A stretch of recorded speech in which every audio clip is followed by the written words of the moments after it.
Chapter 1140, Stirring Trouble. Chapter 1140, Stirring Trouble. Proofreader, Papatonks. Ah, who are you? Luo Siphon came to with a start at the beastly and naked man throwing himself at her.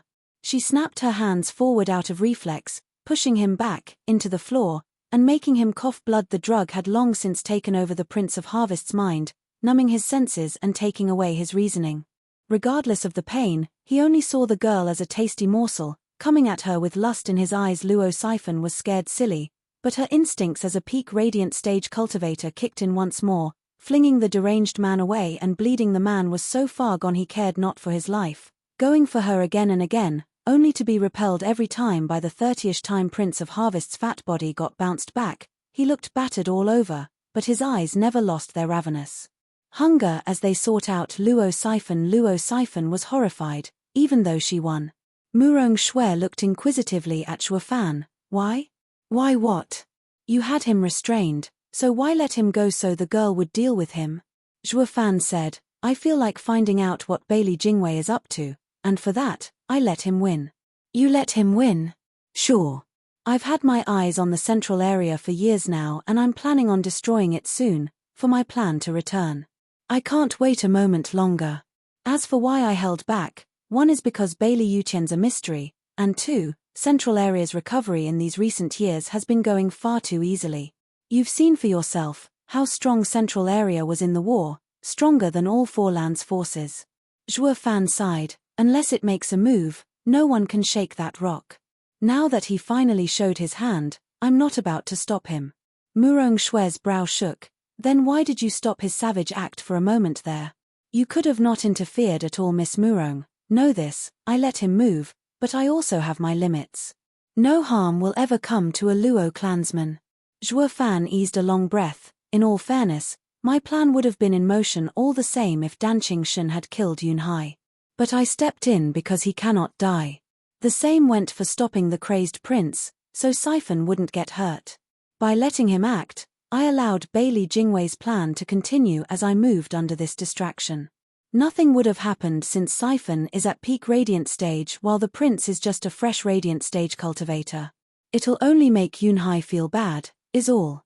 Murong Shui gasped, looking away. I don't get what you're saying at all, schemer. Ha ha ha, Miss Murong, you're catching on. The you before would have butted in on the spot to help the needy, for the common good, for righteousness and purging of evil. Now, you have learned patience. No, I haven't. It's because I'm still of 2 minds on what is right or wrong, and I don't want to make the wrong judgment. I've seen the people go through countless changes this 100 years, which only plunged me into deeper confusion. Now I'm going with you so I can see your choices. Murong Shui squinted. Zhuo Fan smirked. Miss Murong, I'll share with you a story, one that will clear all doubts about right and wrong, good and evil. I listened to it in my travels through the 5 lands. It was illuminating, so much that my heart grew incredibly while my cultivation dropped 5 layers. Dropped? Sure did. True self-art focuses on the heart and heart alone, bringing one back to one's true nature. Getting stronger is pointless, with only a growing heart and mentality would prove fruitful. Once reaching one's origin, I will finally see for myself what the world Tao really is. Now I'm interested to hear it. Murong Shui showed a rare smile, a sight for sore eyes, yet lost on Zhuo Fan. Bam. That marked the 50th time Prince of Harvest went on the offensive and was repelled. The pain and hurt his body endured had no way of breaking through his drug-addled mind still, getting his feet under him with a loony smile and greedy eyes. Completing the picture was the constant blood coming from his mouth, mixed with bits and pieces from his innards. Luo Siphon's brow shook hard, unable to look at the ghastly figure. Who is this freak? He's like the living dead. Doesn't he feel any pain? He. Prince of Harvest twisted his body, taking another step for Luo Siphon. Blood poured out of him still, driven by only one instinct, to mate. The innocent girl felt sick to her stomach, opting to dodge this time. The doors burst open just then and the 2 guards flew in followed by 2 new people, Sister Siphon. Long Jianshan and Xianyenyang had arrived watching Prince of Harvest's bizarre shape going for Luo Siphon had them in shock just then. Who the hell are you? Don't touch her. The two coordinated perfectly, one with a palm, the other with a kick, striking the vitals of the beaten Prince. Long Zhenshan was ruthless enough to even go for Prince of Harvest's heart, punching a hole in the fat man's chest. Xian Yenyang did an overhead kick, right at the face, removing the head from that gross body. Blood gushed everywhere, while the headless Prince of Harvest twitched once before splattering in his own blood. That was my claw, I saved Siphon. That was my kick, I saved Sister Siphon. Ignoring the corpse, the two stared daggers at each other, then rushed at Luo Siphon's side. Sister Siphon, are you alright? With a blank face, Luo Siphon finally snapped awake, pointing at the corpse. Who is he? Prince. A cry came before they could reply. The two guards turned their gaping expressions from the blood to the three as they spewed fire. You have some nerve to kill Sword Star Empire's Prince of Harvest. You killed the Sword Star Empire's envoy and have declared war on us, Sword Star Empire's envoy. The trio shook all over, then went slack from shock. We're done for.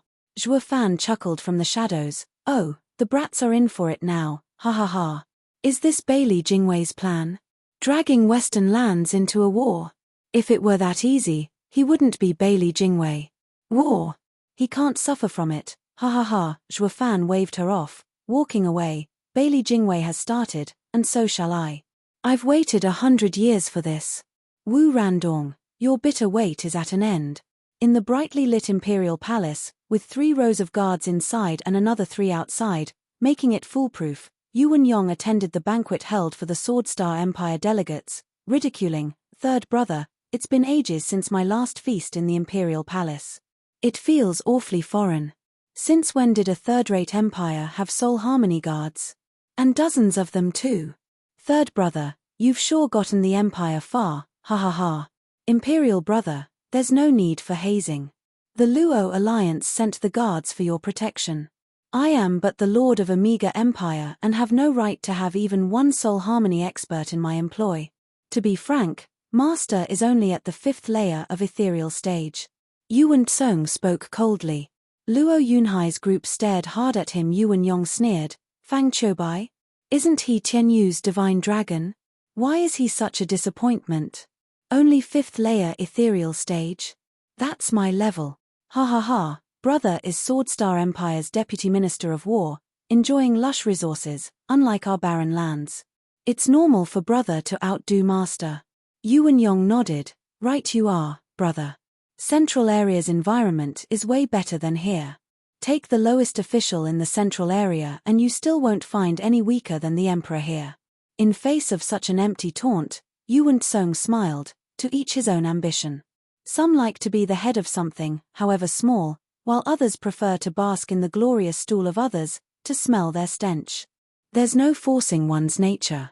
Sometimes, not just any can be a leader, no matter how much they try. The bite Yuan Yong placed in his mouth shook, his face darkening from fury. "You have guts, Yuan Tsong." Luo Yunhai was stern, while the guards drew around the Emperor. Yuan Yong's fury abated, snickering at everyone's tense looks. "Brother, why do I feel these guards aren't here to keep me safe, but you instead? Brother, by no means do I deserve such honor." Ignoring the empty formality, Yuan Yong's eyes shone. "Sometimes, the guard's level matters not when they protect the wrong asset." Luo Yunhai's face fell, staring hard with a frown. "What's that supposed to mean?" Chapter 1141, Ruse. Chapter 1141, Ruse. Proofreader, Papatonks. There's huge trouble. Panicked cries echoed out into the hall from outside, making everyone frown. Yuan Yong was the only one still sneering. The one howling staggered inside and Yuan Tsong shouted at him, "What's all this fuss? Speak clearly about what happened." "Yes, Your Majesty." The man wiped his heavy brow and bowed, still shaken up. "Your Majesty, Sword Star Empire's envoy, Prince of Harvest Barley Yunming was what?" Everyone's hearts sank as Yuan Tsong howled. The man cried as he bowed, "Killed." "What?" Yuan Yong smacked the table as he raged. "What did you say? What happened to the Prince of Harvest?" The man shook all over. "The envoy, Prince of Harvest, was killed." "Absurd. How could this have happened?" Yuan Yong raved and looked around. "Do any of you have any idea who Prince of Harvest is?" "He is the 15th grandson of His Imperial Majesty, bestowed the title of prince at the age of 18, out of deep love. He was sent to the western lands to entrust you with his safety and learn of the world.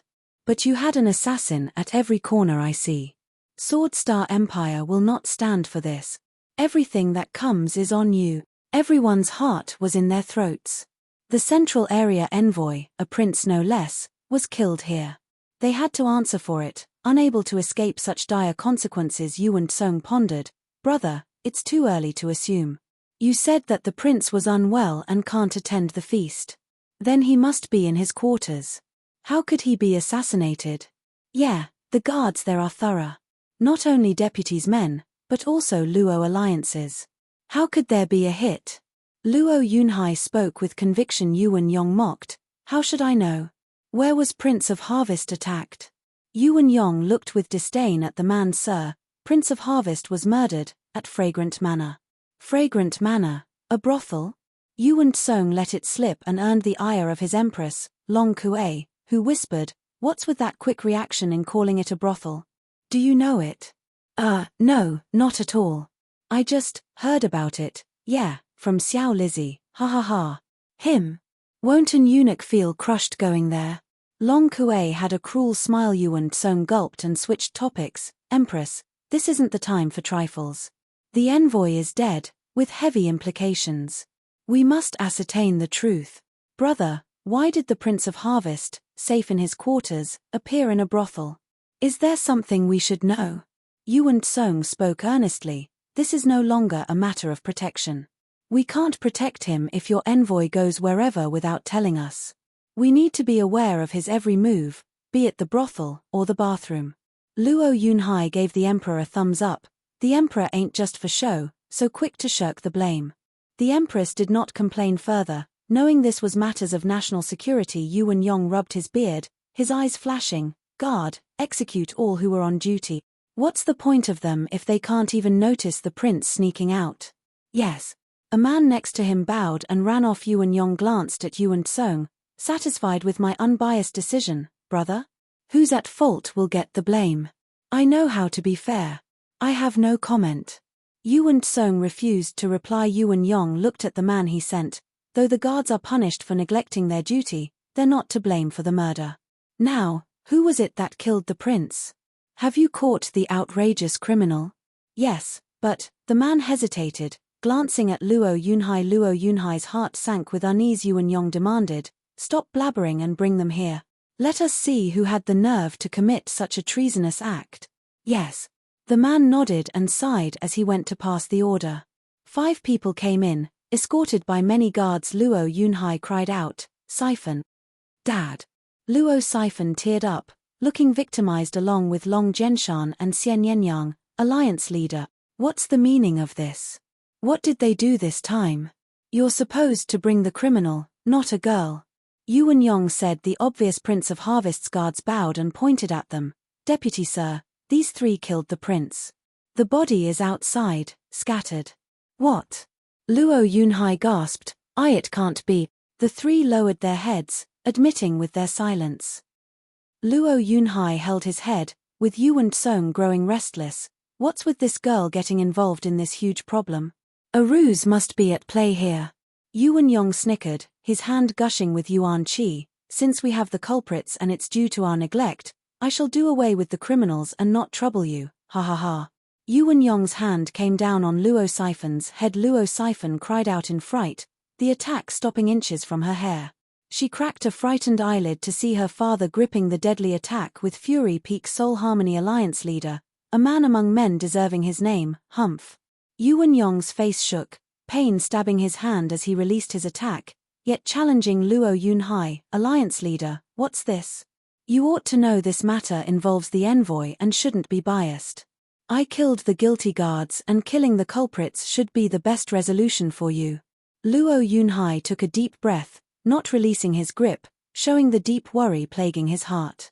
Yuan Yong laughed. Alliance leader, are you impeding me in exacting judgment on the culprits? The Sword Star Empire won't stand for it. Central Area and Western lands will be at war because of you. Are you ready to take on such a burden? Brother Yunhai, Yuan Song cried out, figuring something out. What has niece been doing in a brothel? What exactly happened? Luo Yunhai came to, finding a lifeline, and asked, yes, what were you doing there? Dad, I don't know how, but as we walked around the city, someone knocked me out. The next thing I knew, some naked man jumped me and I smacked him back. I fended him off dozens of times but didn't kill him. Luo Siphon pleaded her innocence. Long Jianshan and Xian Yenyang bobbed their heads. Yes, Alliance leader, we chased the black figure, unable to catch him as he toyed with us. Then we reached a building where we heard Sister Siphon's screams and ran there. But the 2 guards at the door wouldn't let us in and we had to fight our way in. What we saw inside was a weird thing jumping Siphon. I acted without realizing, running my hand through his chest. I sent his head flying with a kick. Xian Yenyang admitted, we had no way of knowing he was the prince. Everyone knew then and there, it's a ruse, clear as day. Luo Yunhai glared at Yuan Yong, gnashing his teeth. Sir Yuan, you come at me, do not drag children into this. You didn't like how Dan Qingshan couldn't take my head, did you? Alliance leader, what are you saying? Everyone knows it's between you and Dan Qingshan. I represent an empire as a peaceful envoy. Why would I ever want the great marshal of the Western lands dead? Yuan Yong's words dripped with cruelty. You need to stop being so biased. Brats, you said someone did this to you. Well, where is he? The 3 lowered their heads in defeat. Chapter 1142, Pretext. Chapter 1142, Pretext. Proofreader, Papatonks. Yuan Yong laughed, his eyes sharp. With no one around, you have no proof. For all I know, you could be making it up to save your hide. While your heavy crime of killing the prince is undoubtedly clear. We all heard you admit it. You're guilty and deserve to die. Yuan Yong snickered as he turned to Luo Yunhai, Alliance leader. Is there something you wish to say? Luo Yunhai had a dark look on his face. I just want to know what Prince of Harvest was doing in the brothel. Yeah, how? With such a tight guard around, Yuan Yong had an answer ready. Turning to the 2 guards catching on, they cupped his hands. Deputy sir, the prince's character is known to all our people. Having come here as an envoy and unable to bring company, the prince had been feeling down these long days of travel. Now that we got to a big city, he disguised himself with normal clothes and slipped out. None here knew of the Lord's true identity, with only us following him. He was quite free, but then... I see, you didn't let the prince out today, just so he could go bed someone tonight. Luo Yunhai fumed at Yuan Yong. He knew then that with such a big welcome they held, the prince had just to show his face and everyone would know him for who he was. Their scouts would tail him from the shadows and make sure to keep him safe. Yuan Yong grinned cruelly, mocking, Alliance leader, you shouldn't accuse someone without proof. I won't hear it. Everyone here knows our prince had been bottling up his needs for so long and just wanted to let loose. But at the brothel, these brats killed him without reason. It was my duty to dole out punishment to the lax guards. The prince had no restraint over his lower head and got himself killed. What's left is to punish the killers then. Alliance leader, I'll be taking the brats, if you wouldn't mind. Yuan Yong flicked his hand and guards went for the kids. Luo Yunhai shouted while defending them, let's see you try. Whoosh. In moments, many experts had Yuan Yong and his men surrounded instead, this being Luo Alliance's turf. Yuan Yong cared not, for his aim was achieved. Alliance leader, and what is this? Yuan Yong waved, I'm a Central Area envoy, a guest to Western lands that came here brokering peace. Our prince might have died without reason in your home, but we still have to be fair and not let this harm our talks. We only wish to give the Prince of Harvest justice. The same for anyone, regardless of status, a life for a life. Everyone in the world agrees to this logic, and yet the Luo clan, hailed as righteous and loyal, can't? Or maybe you'd like the Central Area to drill it into you. Luo Yunhai's face twitched in anger, a vein popping from strain. No matter what, no one will lay a finger on them, or they'll have to deal with me. My, Alliance leader, that's some fire in you. In broad daylight, clearly shielding criminals and ruining the peace between our lands. Looking at him, then at the sky, Yuan Yong chuckled, I thought Double Dragon Manor answered for Western lands, but now I see the times have changed, with the Luo Alliance taking over. Hearts sank in panic, Knowing he was throwing blame around just so the two would be at each other's throat, Yuan Song waved. Brother, please don't say nonsense. The Luo alliance handling this area and Western Land's defenses were agreed upon by everyone. Double Dragon Manor entrusted them with this duty. With such a serious situation, it's only proper for the alliance leader to make a thorough investigation. It's all within his right. Right. Humph. Yuan Yong mocked. What right would that be, when the three culprits are related to him yet he gets to investigate? Not to mention, the truth is clear as day. Investigate what then?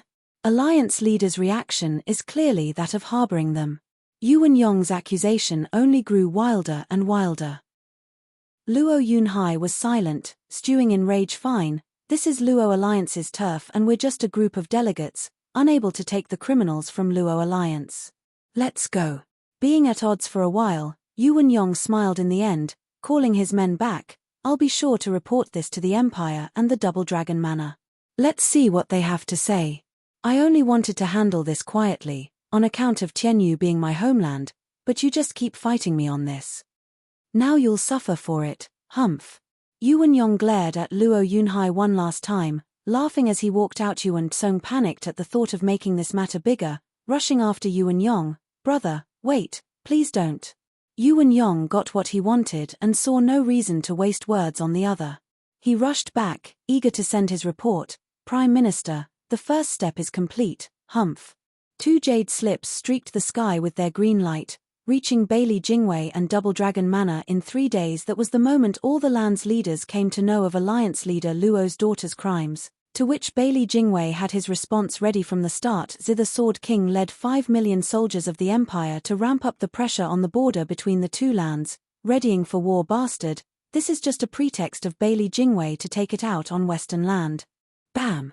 In the Double Dragon Manor, exalted Hei Ran slapped the table, holding 2 jade slips in the other, one reporting the events, the other being Yuan Yong's accusations. It just happened, yet they already have men at the border. It was premeditated without question. Exalted by my side with a frown. Yes, I did say there was something off about the Four Lands envoys. It was all a ruse. But why must it be us? The other lands are doing well, as if to state we're the ones at fault. We shouldn't have agreed to letting the envoy in the first place. What's the point of saying that now? Send the other 3 lands messages that we need to work together. Exalted Hei Ran rolled his eyes. Exalted by my nodded. That's all we can do. At least 5 million isn't a lot. It doesn't look like Bailey Jingwei is ready for war. Double Dragon Manor's plea for help reached the other lands. Alas, relations weren't as good as before. Did they think Bailey Jingwei sent some pushovers to the other 3 lands? No renowned official he sent was weak in his book. That was for sure. A month passed, finding Zhuo Fan on his throne in a gloomy hall. Murong Shui was by his side, overlooking him laying out his meticulous plan. Below was the second young master of Serene Shores Trading, the envoy of Devil Palace. Wu Randong, this is what I want you to do. You got all that? You'll have to endure for a bit. Zhuo Fan spoke. Wu Randong's brow moved as he bowed, looking excited. Palace Lord, I've been waiting for this day for too long. Sir could even cast me aside and I'd still be at peace with it. It's not casting you out, but the winning move. Zhuo Fan grinned. What about the Luo clan? How are they faring? They should be ready to give. Wu Randong bowed. Palace Lord is correct. The Luo clan is stuck, assaulted from all sides. Double Dragon Manor asked for help from the other lands but were quickly rejected. Why would the 4 lands, united against the central area, sit back in Western Land's time of need? Murong Shui frowned. Even interdependent, they shouldn't just let Western Lands go to war. Zhuo Fan shook his head, saying to Wu Randong, share the details with her. Yes, Palace Lord. Wu Randong bowed, speaking gravely. Miss Murong, the 3 lands are in opposition in this matter and not a whole. All because the central area holds the moral high ground. Murong Shui asked, moral? To an empire, the envoy represents a nation's ruler. To sects, he represents a sect leader's authority. To the land's powers, he is a proxy to the highest power. By killing him, it's like killing the ruler he represents. No one could accept this, unless you're out for war. Killing an enemy's envoy is like killing their leader. Wu Randong continued, That's why this matter is taken as being the Luo clan's fault by any and all in the three lands, while the central area is in the right. Adding to this, the central area's envoys are in their lands, all the reason why the three lands are finding it hard to step in. Chapter 1143, I'll bear it. Chapter 1143, I'll bear it. Proofreader, Papatonks. Zhuofan nodded. This is morality, and the apparent righteousness all people have. It's universal law for one to repay with life or money for a crime. It stands at the core of every human, the basis of any human society. Without it, humans would be scattered, let alone having the common interest the four lands once had. That's why no one can oppose such a principle, for it's like denying yourself. As the Luo clan had no hard proof for their innocence, none would be taking their side. Palace lords' talk of principle is the deepening discrepancy between the three lands. That is, whether or not it's worth helping the Luo clan. By siding with them in the open, it's like throwing away the sense of justice all people have. By turning a deaf ear, they fear the central area would use this chance to remove one of their allies. Adding to that, the central area's envoys are in their homes, so they can hardly show any support, while also talking it out with the envoys in hope of diffusing this problem. That's precisely why war must have a good pretext. One must have the moral high ground, or else the one at threat would be himself. Zhuofan smiled, though every land fears the empire's war, when there's no need to. Bailey Jingwei is so cautious and subtle, meaning the Swordstar Empire's frail stability would crack the minute any large deployment is made. For that reason he only sent 5 million soldiers at the border, to intimidate and bluster. Wu Randong nodded. Palace Lord is correct. Bailey Jingwei is now aware of Devil Palace and can no longer wage war on a grand scale like before. Though his scare tactic is no less believable to the lands, ha ha ha. The four lands are a shadow of themselves a century ago, suffering heavy losses. Zhuofan's face hardened. That can only mean, to broker peace with Bailey Jingwei, they need a scapegoat. Miss Murong, we'll be going to the Luo clan again. If Yunhai recalls my actions, Bailey Jingwei's scheme will fall apart. But he isn't me. Zhuofan stood and walked, with Murong Shui on his heels. Wu Randong bowed. Safe travels, Palace Lord. In the heart of Luo Alliance, everyone was looking pensive, waiting for Double Dragon Manna's message and trying to come up with a solution on their own. They kept coming back to the killing of Prince of Harvest. It was the only reason why the central area could show their might and send troops to intimidate despite the lands being against it. With the kids killing Prince of Harvest out in the open, the Empire coming for justice was only proper.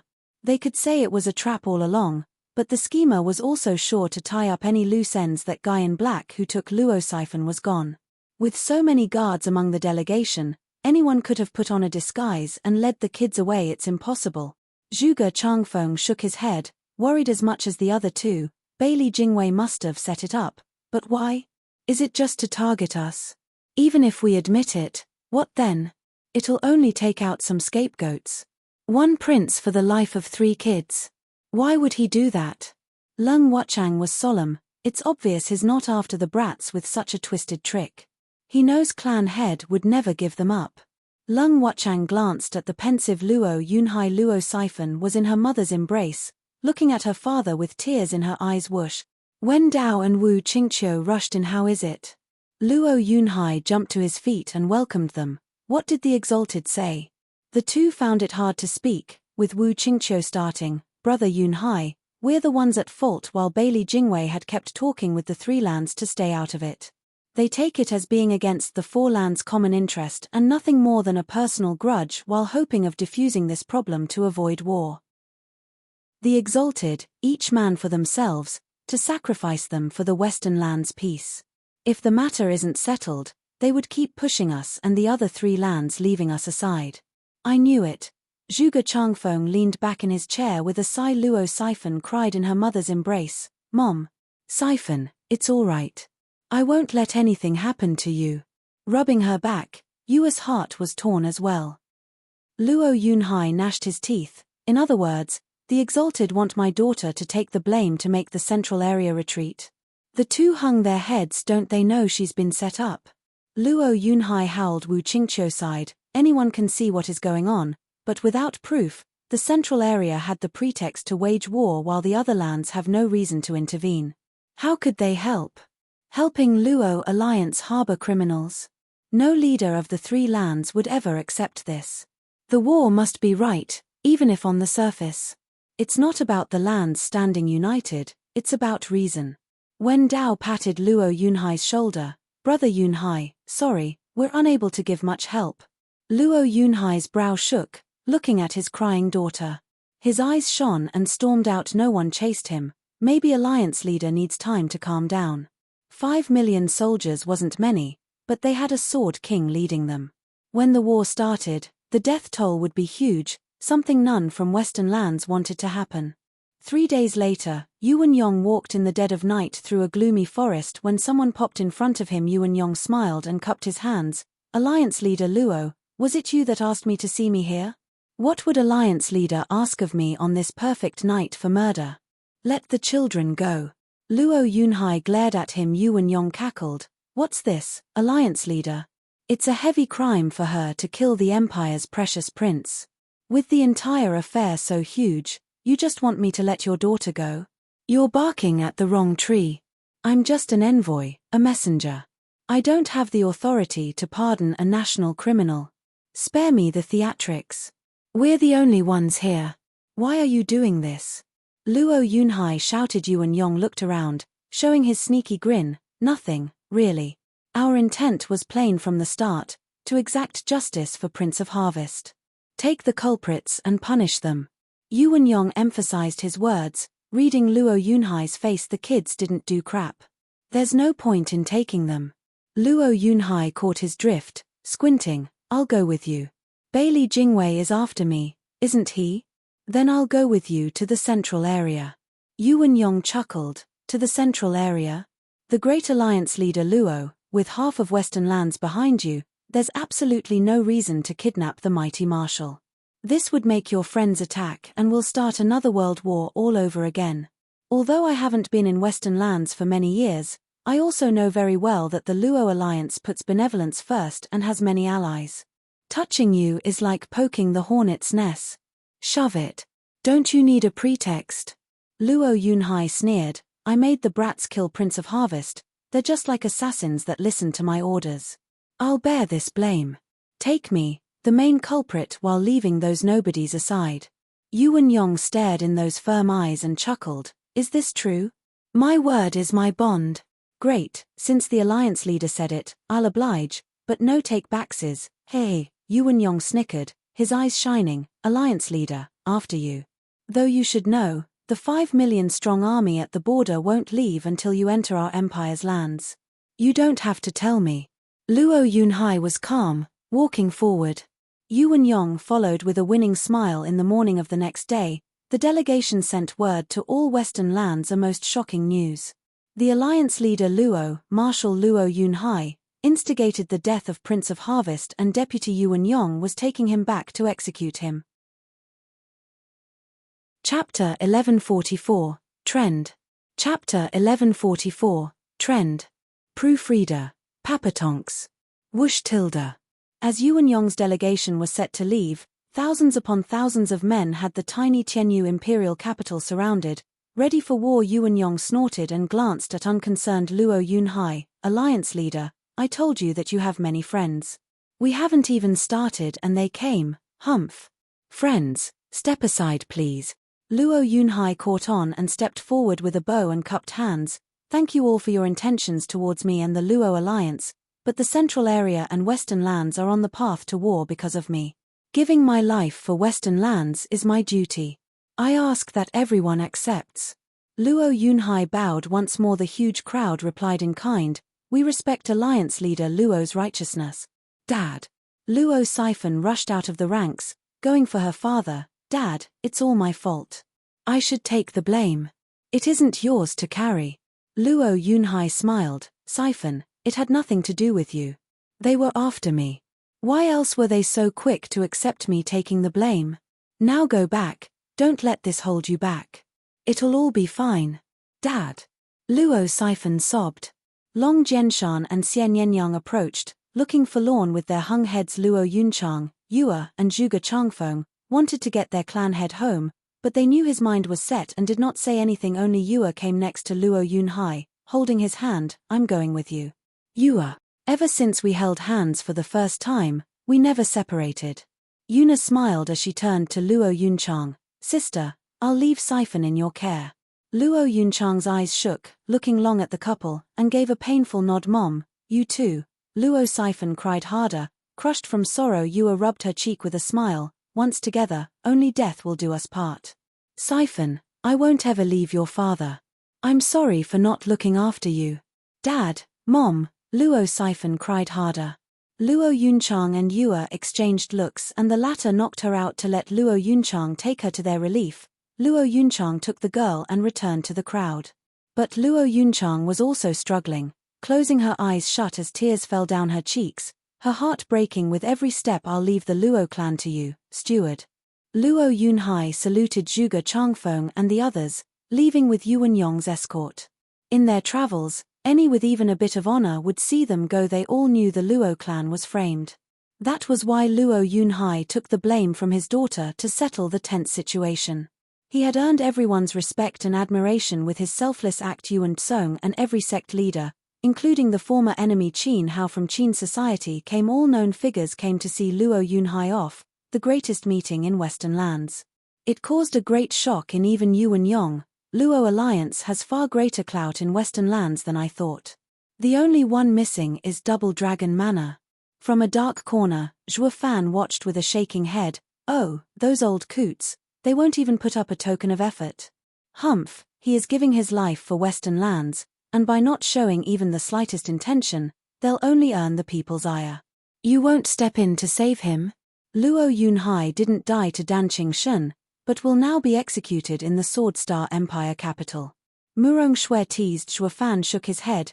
You think Bailey Jingwei fanned the flames so hard and even brought an army just for the measly Luo Alliance leader? Haha, a pawn is only a pawn in your hand. Once crushed, it's worthless. Yunhai won't die in the Empire, for he has plenty of worth. How could Bailey Jingwei do away with him before squeezing him for all his worth? You mean Bailey Jingwei is on the move? Yep, with Yunhai in his control, he ought to have enough pieces to act. Only when he moves, I can move too. Zhuo Fan sighed. 100 years passed, yet the four lands leaders have not made an ounce of progress, Bailey Jingwei playing them like a fiddle. Murong Shui chuckled. Oh, is there another way of handling this matter? I find Luo Yunhai's sacrifice for the good of others is honorable. How would you handle it? Humph. Giving your life for peace is honorable, sure, but it's not to settle things, it's because he had no choice. Bailey Jingwei forced him into a corner. Zhuo Fan shook his head. Miss Murong, what you and Yunhai along with many value honor, it is in fact a great flaw. In the end, people harm themselves. Why do you say that? Oh, I did say I was going to tell you a story. This is the perfect setting. Care to listen? Zhuo Fan didn't wait for her answer, getting right to it. Once upon a time, there were two warring kingdoms. They both had prisoners of war and sometimes exchanged them, while most of the time employed them as slaves. One kingdom decreed that any who brought back their fellow people would be rewarded. And so, many merchants traveled to the enemy kingdom and had no trouble buying some prisoners of war to bring back, receiving glory and wealth. But one man among them refused, more than happy to hand the wealth over to the officials. What do you think of him? Murong Shui frowned, honorable and kind, not minding little remuneration, and a man of virtue. This is the righteousness you know, right? Yes. Murong Shui nodded. Zhuo Fan laughed. The story has yet to end. When this same man you consider virtuous and honorable returned to his master, and gave his report filled with pride, how do you think the master reacted? If the master was just as upright, he would praise him. He was upright, true, garnering respect, but he did not shower the disciple in praise, instead giving him 2 slaps, ha ha ha. Why? It totally baffled Murong Shui. Zhuo Fan snickered. That's the same reaction the disciple had. He helped people, for neither profit nor fame, so where did he do wrong? His master replied that after the law was placed, people could earn a fortune for redeeming prisoners of war and fame along with respect of others. But what about those that refused the reward? It takes money to redeem prisoners of war, but when you ask for a reward, it may seem like your honor and decency is being questioned. Saving people from misery has nothing to do with honor or decency. And by not being rewarded for the hard work, who will still do it? Just like the man who redeemed without reward, thinking he was doing good. When in fact, when people see him as an example, who would go back to redeem prisoners? Losing money and the chance of fame is a lose-lose deal. This leads to no prisoners being bought back, living the rest of their lives in misery and torment. So then, is such an act righteous or evil? Stunned speechless, Murong Shui was lost for words. The righteousness you hold dear may not be in the people's benefit. The evil you believe may also not be in detriment to life. Whoosh tilde. His hand shone and revealed white paper between the two. Zhuo Fan grinned, like this paper, I see my side as righteous and you see yours as righteous, but who is to say which is right, which is clearer?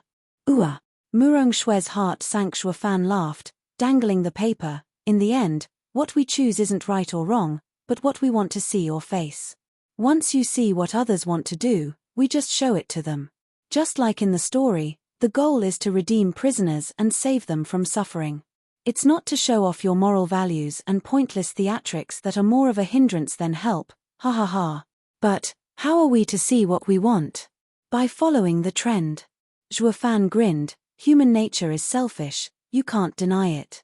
The heart has demons, something else you can't deny. This, however, does not mean such a person isn't capable of virtue. Just like that law, sending everyone to redeem prisoners, making them do good while also fulfilling their desire for fame and fortune. This is the trend, what everyone yearns for.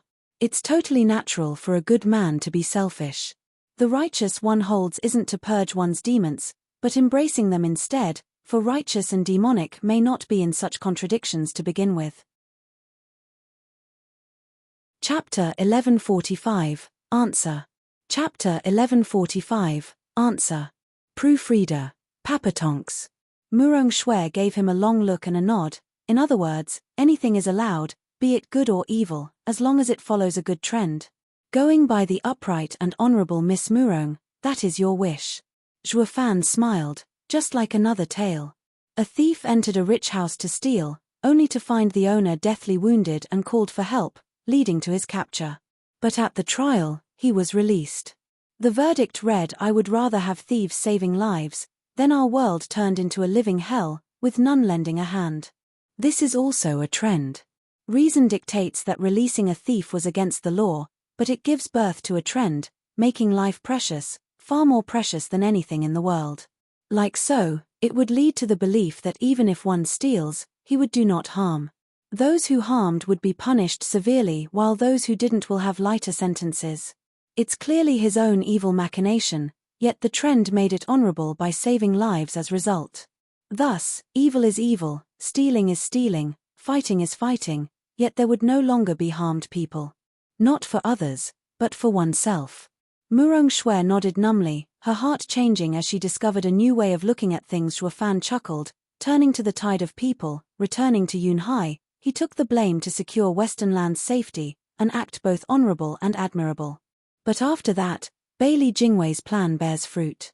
His plan. Making a crack in Western lands. Zhuo Fan spoke, Yunhai's development was too fast this past century, gaining too much attention from the Double Dragon Manor, still holding the last word in the Western lands. This is similar to the Luo clan's beginning. I went for quick growth then because I believed to lord over the rest in quick succession. But the Luo alliance is going even faster while lacking the ability to overcome others. As it is, it only lacks some heavyweights and it would replace Double Dragon Manor. In short, it only needs time. Seizing the boss seat has to be done fast, to minimize the danger. When I brought up the Luo clan, I played hard and fast, keeping it in the shadows, out of prying eyes. While the Luo alliance's intent had not just been found out, but decades in advance. While other factors played a role, Double Dragon Manor aren't open with their hostility, but it is there and growing. When Danqing Shen came and in the Prince matter, Double Dragon Manor wanted to cut the Luo alliance down to size, to crack it. A gap Bailey Jingwei is sure to use to slip right in. Murong Shui squinted, you mean Bailey Jingwei isn't starting a war with Western lands, but wants to drive a wedge. In war, the four lands unite, and there's also Devil Palace hiding in the central area. He'll never do it. Zhuo Fan continued, so he can only play in skirmishes, making a gap in Western lands, the hostility between the Luo Alliance and Double Dragon Manor. This had yet to be nuanced until now, but today it has been cemented and would lead to a huge crack in Western lands' defenses. It's plain to see what influence the Luo Alliance has in Western lands. Yunhai's fate is bound to raise discontent in the hearts of not just the Luo Alliance, but many other factions in Western lands. Double Dragon Manor is the big leader of Western lands. He can lash out at the little guy all he wants, so long as they are in their house. While outside, he has to protect him, it's his job. It's public knowledge the Luo Alliance suffered for nothing, and now Yunhai would suffer a fate he could not escape by taking all the blame. In this time of peril, Double Dragon Manor gave not a token of help, throwing the little guy to the wolves. What will the other little guys think? They'll be disappointed. The Luo Alliance was threatening Double Dragon Manor, but at least play your role, easing the other little guys' hearts. That's why I wonder just how these old coots got to lead Western lands. Murong Shue's face twitched. The Exalted had towered over Western lands for thousands of years as men of virtue and honor, unlike the devious and twisted guy you are. Even if honorable, they have their own demons and desires, lust for fame and fortune. How could they just forget their duty just because they find Luo Alliance an eyesore? True, the older the senior, the unsteadier the heart. Murong Shue sighed. Zhuo Fan nodded then shook his head, though this isn't half bad either. At the very least they talked it out with the other lands and didn't stone the Luo clan where it stood. This showed they knew good from bad and greed had yet to cloud their judgment, just a mere omission. That's already kindness from a leader. If it were me. What? The Luo clan would have long since been ashes. Zhuo Fan said. Murong Shui sighed. The Luo clan must be thankful that they have you as a steward and not an enemy. By the way, didn't you say you have a solution? What is it? Oh, mine is a little blunt, something Miss Murong is sure to not like. Just say it. It's just a thought and not truly enacted either. I'm also much more tolerable now. Oh, then my answer is. Zhuo Fan showed his evil smile, stirring the entire alliance to duke it out regardless of bloodshed. Who do they think I am? I've gone through thick and thin and they think they can chop me off like that. Bring it. Dong. Murong Shui blanked out, floored by Zhuo Fan's thuggish solution. That's your answer? It's like sending everyone to die for you. Ha ha ha, I told you that you wouldn't like it and you said you could take it. Zhuo Fan said calmly, Miss Murong, that was a joke. But my solution can handle it in one move, fighting all the way. Have you ever heard of the bold fear the resolute, and the resolute fear the reckless? Sometimes, the scariest people around are the crazies. Nothing beats your crazy. Can the Luo Alliance's strength do it? There's no need to. They only have to look like it to scare the other. In fact, it's no different from Bailey Jingwei's tactic. Zhuo Fan grinned. Miss Murong, do you still remember our talk at the beginning? Trend. Yes, that. Zhuo Fan said, the Luo Alliance isn't even close to 1/10 of the central area's power, but a spark can trigger a great change. The Luo Alliance with a few allies can hold at least 1/3 of Western land's power. How would Double Dragon Manor handle such force? Maybe ignore it and let the central area crush it, but then what will be left of Western lands? Without the Luo Alliance, even with Western lands being Double Dragon Manors, they would earn nothing but ire. Could the other 3 lands stand still while Western lands goes through a bitter war? The loss of one land means the death of all. The others are sure to disregard any honor or fame then. This is a siege they have to hold out. So my solution is to hold Western lands hostage, thus all 4 lands, and by extension, everyone, to wage bitter war with me for my own benefit. But won't this lead to a world war like before, with heavy losses? Murong Shue's eyes shook. You're a lunatic, ignoring the consequences. Luo Yunhai is far more reasonable. Zhuo Fan said, he is indeed reliable, not wanting to let his family suffer. Ha ha ha, Miss Murong, you must have forgotten. That central area is in no position to fight the 4 lands again. That's why Bailey Jingwei could only glare at my tactic without retaliation. There's your trend. The 5 lands would then have useless peace talks and the prince died for nothing. You're twisted. Murong Shui huffed, though a smile played on her lips. Zhuofan's plan may look insane, but the results go in the right direction. This must be where righteousness and demonic intersect. If you figured it out, can't the Luo clan as well? It may not be that simple. Leng Wuchang and Zhuge Changfeng aren't just for show, but they wouldn't mention it. Why not? They'd never propose something unless absolutely certain. Zhuofan sighed. A large deployment needs plenty of pawns. The Luo clan has too few. They don't know how big Devil Palace is and if they would work together, nor do they know Bailey Jingwei's limit, and if they themselves can sustain such a plan. With so many unknowns, the most important is in the end their apprehension, drawing Double Dragon mana and other lands' leaders' fury that would burn the Luo clan to the ground at some point. This strategy would never come for those playing it safe and without resolve. The 3 are all excellent masterminds, but not rulers, lacking in drive. Murong Shui nodded. Yeah, who else in this world would bet on victory using the entire population as a bargaining chip but a demon like you? In any case, it's good to be careful. They also lack the foundation to take such risks. Zhuofan took one last look at Luo Yunhai in the distance and then vanished. Murong Shui followed him. Chapter 1146, Last Hope. Chapter 1146, Last Hope. Proofreader, Papatonks. Luo Yunhai left with the crime of killing a Central Area prince on his shoulders, followed by the retreat of the 5 million army. The 4 lands breathed easier, rejoicing at having avoided another bitter war.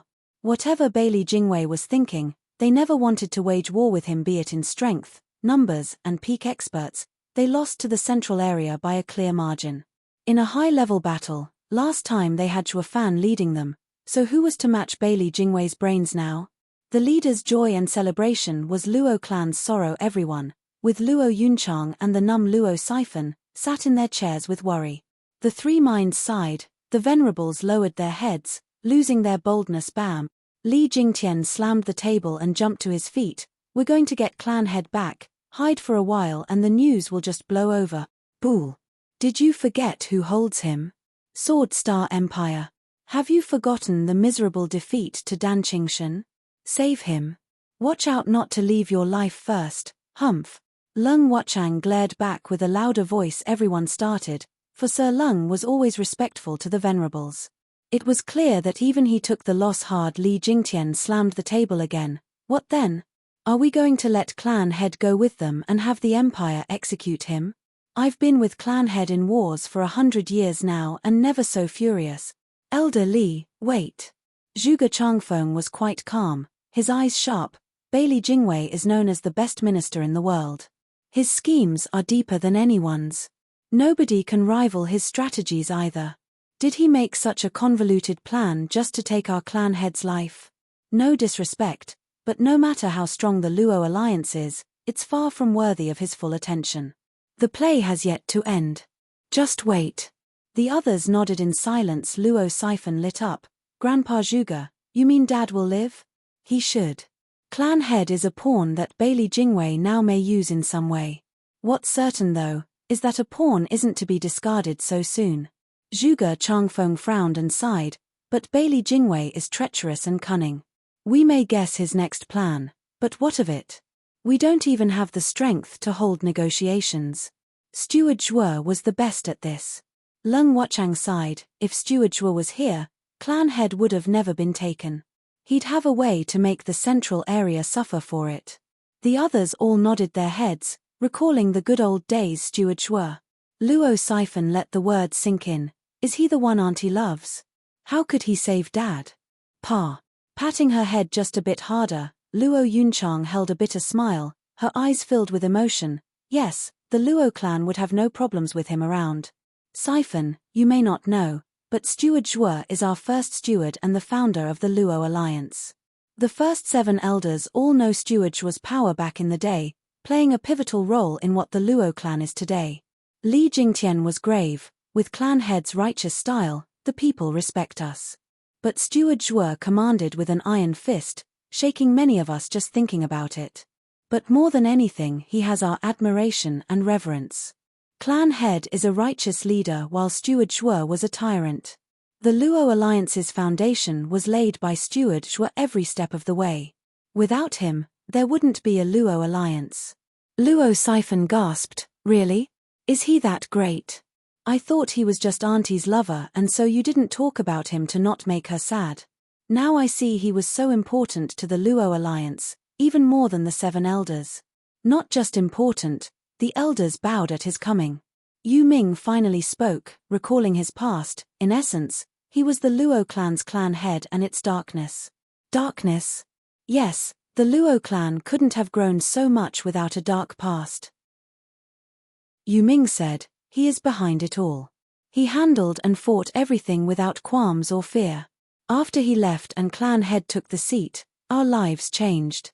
The darkness remained, brought by those 2 old men, but not as heavy and cruel. From dark to light, we developed honor and loyalty, winning popularity. Hey, Yu Ming, I'm the nicest grandpa to Siphon here.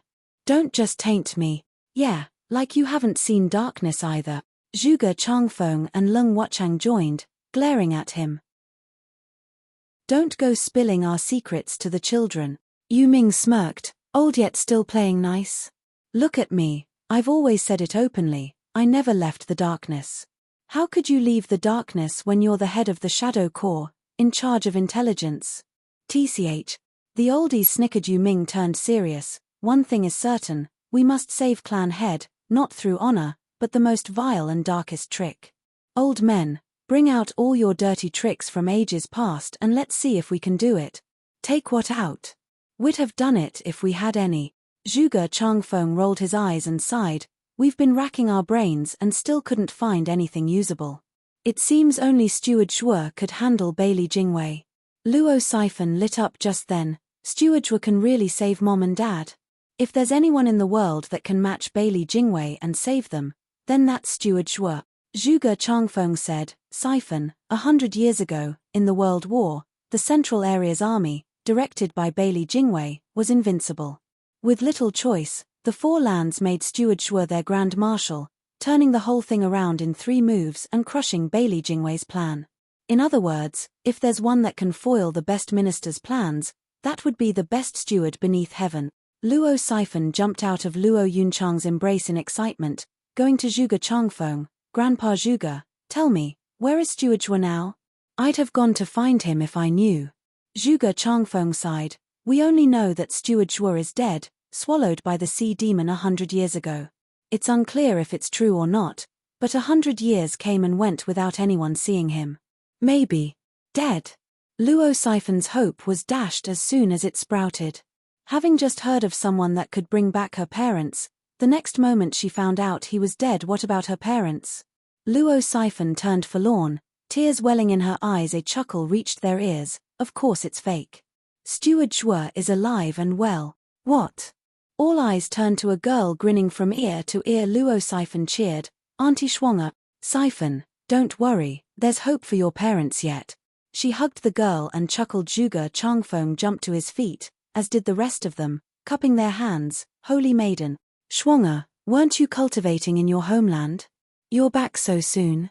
Luo Yunchang rejoiced and welcomed her with joy. Yun Shuang's eyes shone in a mysterious azure light.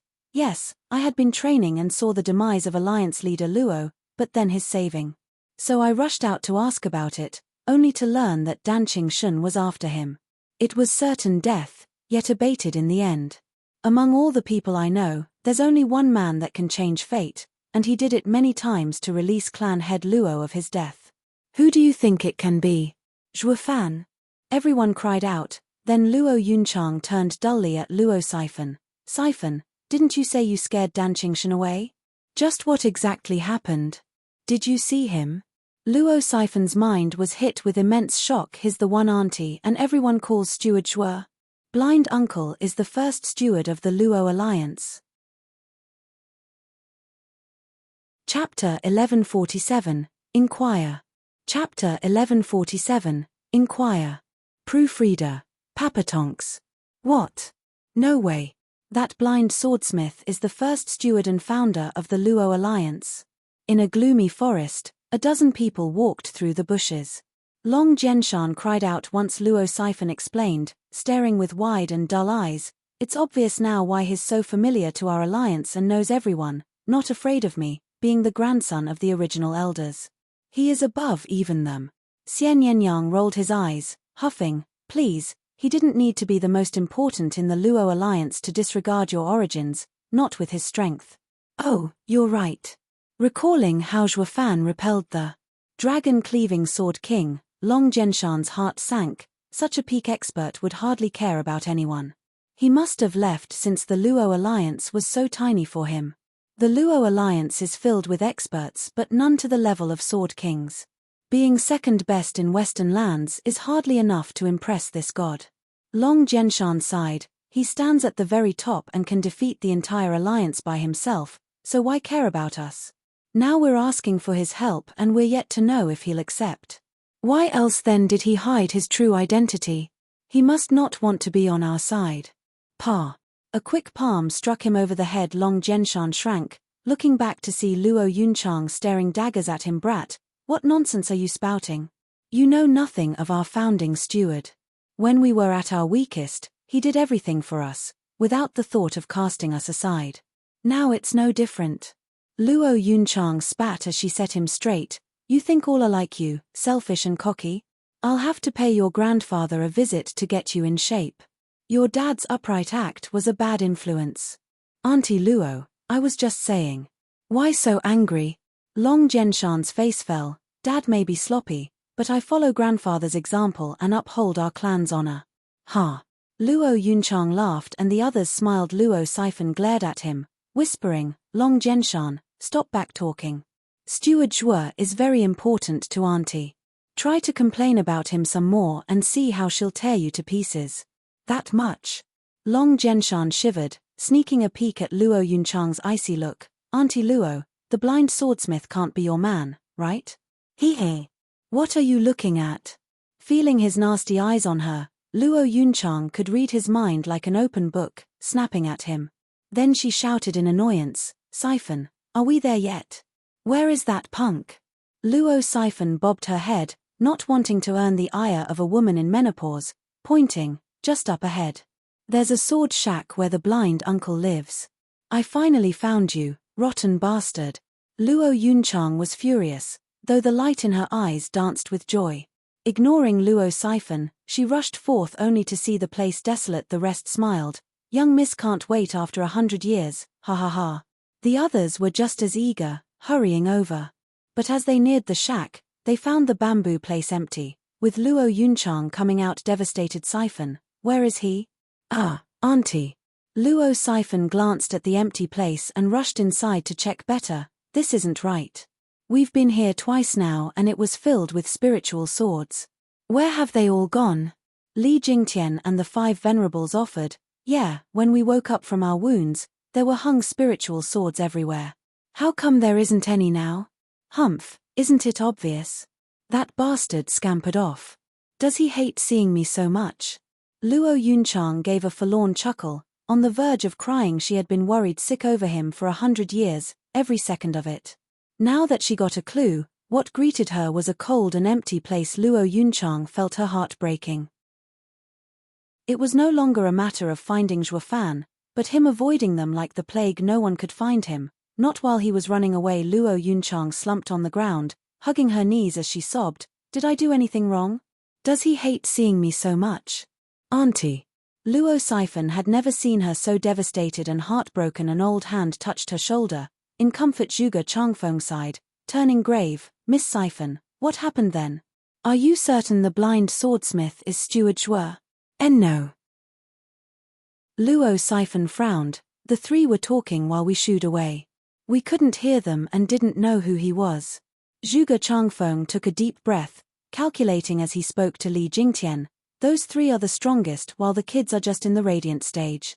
If they didn't want the kids to hear, then not a word would reach them, not with how large the gap in strength was. Yeah, why would Steward Zhuo just let some children eavesdrop on him when he avoids us?" Wu tilde. Luo Yunchang only cried harder. "That punk, he doesn't want to see me." The others were stumped on how to console the crying miss. But this was not the time for comfort, it was to find Zhuofan to save their head Wush Tilda. Someone flashed before them and bowed, presenting a jade slip to Zhuge Changfeng. Steward Zhuge, there's news from the border. The Sword Star Empire sent a jade slip for Steward Zhuge. A jade slip from the Empire? Zhuge Changfeng squinted. Bailey Jingwei is ready to use clan head. In that case, he must have wanted to speak terms with us. Yes. Zhuge Changfeng agreed with Leng Wuchang. This might be clan head's lifeline. Let's see what trick he's up to. Zhuge Changfeng pondered, then turned to the crying Luo Yunchang. Young miss, Bailey Jingwei wants to talk with us and negotiate clan head's fate. Luo Yunchang raised her red eyes. You mean Bailey Jingwei wants to talk about conditions? Yunhai can return? Yes, we'll see what he wants. It might not be good, but hope still remains. Luo Yunchang wiped her tears and stood up, her tone harsh. Steward Zhuge, you three will go with me. Elder Qiu and Sister Shui will follow as well. The rest are to stay here and wait for the punk to come back. Make sure to keep him here. Auntie, will he come? There's nothing here. Humph, regardless of what he does, you are to not leave the place out of your sight. Luo Yunchang shouted, making Luo Siphon flinch in fright. Helleth no fury as a woman scorned, she wants to tear Steward Zhuge apart. Li Jingtian frowned, young miss, it'll be dangerous going with so few. We must go regardless. Yunhai's life is at stake. At least take more men. Li Jingtian proposed. Zhuge Changfeng denied, Elder Li, it'll be fine. Sword Star Empire is filled with experts. If he wanted to hurt us, our numbers wouldn't matter. He has no such intention. Even surrounded, it won't matter. The issue is that we must step into this trap. Li Jingtian sighed and nodded, take care. Since it's just talk, Bailey Jingwei won't touch us. There's thousands of ways to grab us, not needing his direct attention. We'll be fine. Zhuge Changfeng smiled, cupping his hands at Li Jingtian. Luo Yunchang took one last long look at the shack and left with a ruthless heart. Just you wait, devil, I'll chase you to the ends of the world if I have to. Chapter 1148, Talk. Chapter 1148, Talk. Proofreader, Papatonks. Luo Yunchang's group left soon after, leaving Luo Siphon sighing and returning to the shack. Their task was to wait for Zhuofan's return and ask the founding steward's assistance. Though the odds were slim at best. Just as they turned around, inside the shack appeared a table and a youth with covered eyes sitting in a chair next to it, enjoying tea as he talked like they weren't there. Luo Siphon stuttered, "Be blind uncle." Steward Zhuge. Li Jingtian widened, his eyes turning red as he rushed in. A century had passed since the founding steward seized power. Now this man they all admired was back. The three venerables gushed with excitement. Zhuofan raised his head, smiling, Elder Li, people, how have you been the past century? Steward Zhuge. The highest venerable in the Luo alliance slumped to his feet and cupped his hands, his staunch expression speaking volumes words couldn't hold. There was also the undying loyalty shining in his eyes, stronger than he showed towards Luo Yunhai. Having never seen the venerables so overwhelmed, the kids were now certain he was the one all elders in the Luo alliance called Steward Zhuge. It was obvious now just how much effect he had over it, bigger than her father ever had. It was seen from how the three venerables behaved that they did not plead for the clan head, but showed their heartfelt respect by kneeling. Like he was the alliance leader instead. But how can this be? A steward from a century ago may be tough, but to think he can overshadow the clan head? Isn't this undermining the Lord and staging a power play? Yet even with all that power, he still left, leaving all that clout behind. Luo Siphon felt she understood why her father and auntie trusted him so and didn't forget him after all these years. Long Jianshan and Xian Yenyang were shell-shocked. They knew of the venerable's quirky characters and pride. They'd never shown such respect unless it was someone stronger than them. It was jarring to see the stubborn old coots so sincere. They aren't like this even around the alliance leader. The two kids found Zhuofan even more of a mystery. He looked like a fancy scholar now and enjoyed tea, with no air of savagery. Luo Siphon turned her head, but Zhuofan stopped her from doing anything. Girl, where are you going? I'm going after auntie. They wanted to meet you and should be close still. I'll call them back. Luo Siphon said quickly. Zhuofan shook his head, no need. I don't want to see them, that's why I was hiding. Why? For I'm waiting for the plan to start. Zhuo Fan sighed. I never wanted to drag you into this, but Bailey Jingwei chose you and I have no choice but to make use of you. Please don't take it to heart letting you suffer a bit. Suffer? Luo Siphon's lip shook, running to his side. Blind Uncle Zhuo, it doesn't matter, but Dad and Mom are about to be killed. Please save them. Worry not, they'll all be fine. You just need to endure a bit longer and take a bit more suffering. Patting her head, Zhuo Fan smiled and walked out of the shack, reaching the three kneeling venerables. When young Miss returns, tell everyone that the Luo Alliance is just like the Luo clan in the past when facing the Swordstar Empire. To win, you must throw away the unnecessary and return to the darkness. Remember, a house divided against itself cannot stand, and just ignore everything else. Zhuo Fan was gone. Everyone cried, Steward Zhuo. No amount of shouting brought him back. They were looking perplexed. Steward Zhuo had clearly shown himself to give him advice, but what could it mean? A week later, at the border between the Empire and Western lands, Luo Yunchang and her group walked through a thick forest and towards a worn house. A man in black was waiting for them in a bow. The honored Luo Alliance guests. Yes. Luo Yunchang spoke coldly. I am Luo Yunchang, the young miss of Luo Alliance. I am now handling its affairs. You honor us, young Miss Luo. Clan head has been waiting a long time. Bowing again, the man opened the door and gestured. Luo Yunchang took bold steps inside, with the rest following suit. The door shut, plunging the room in darkness. This did not work to unnerve the group.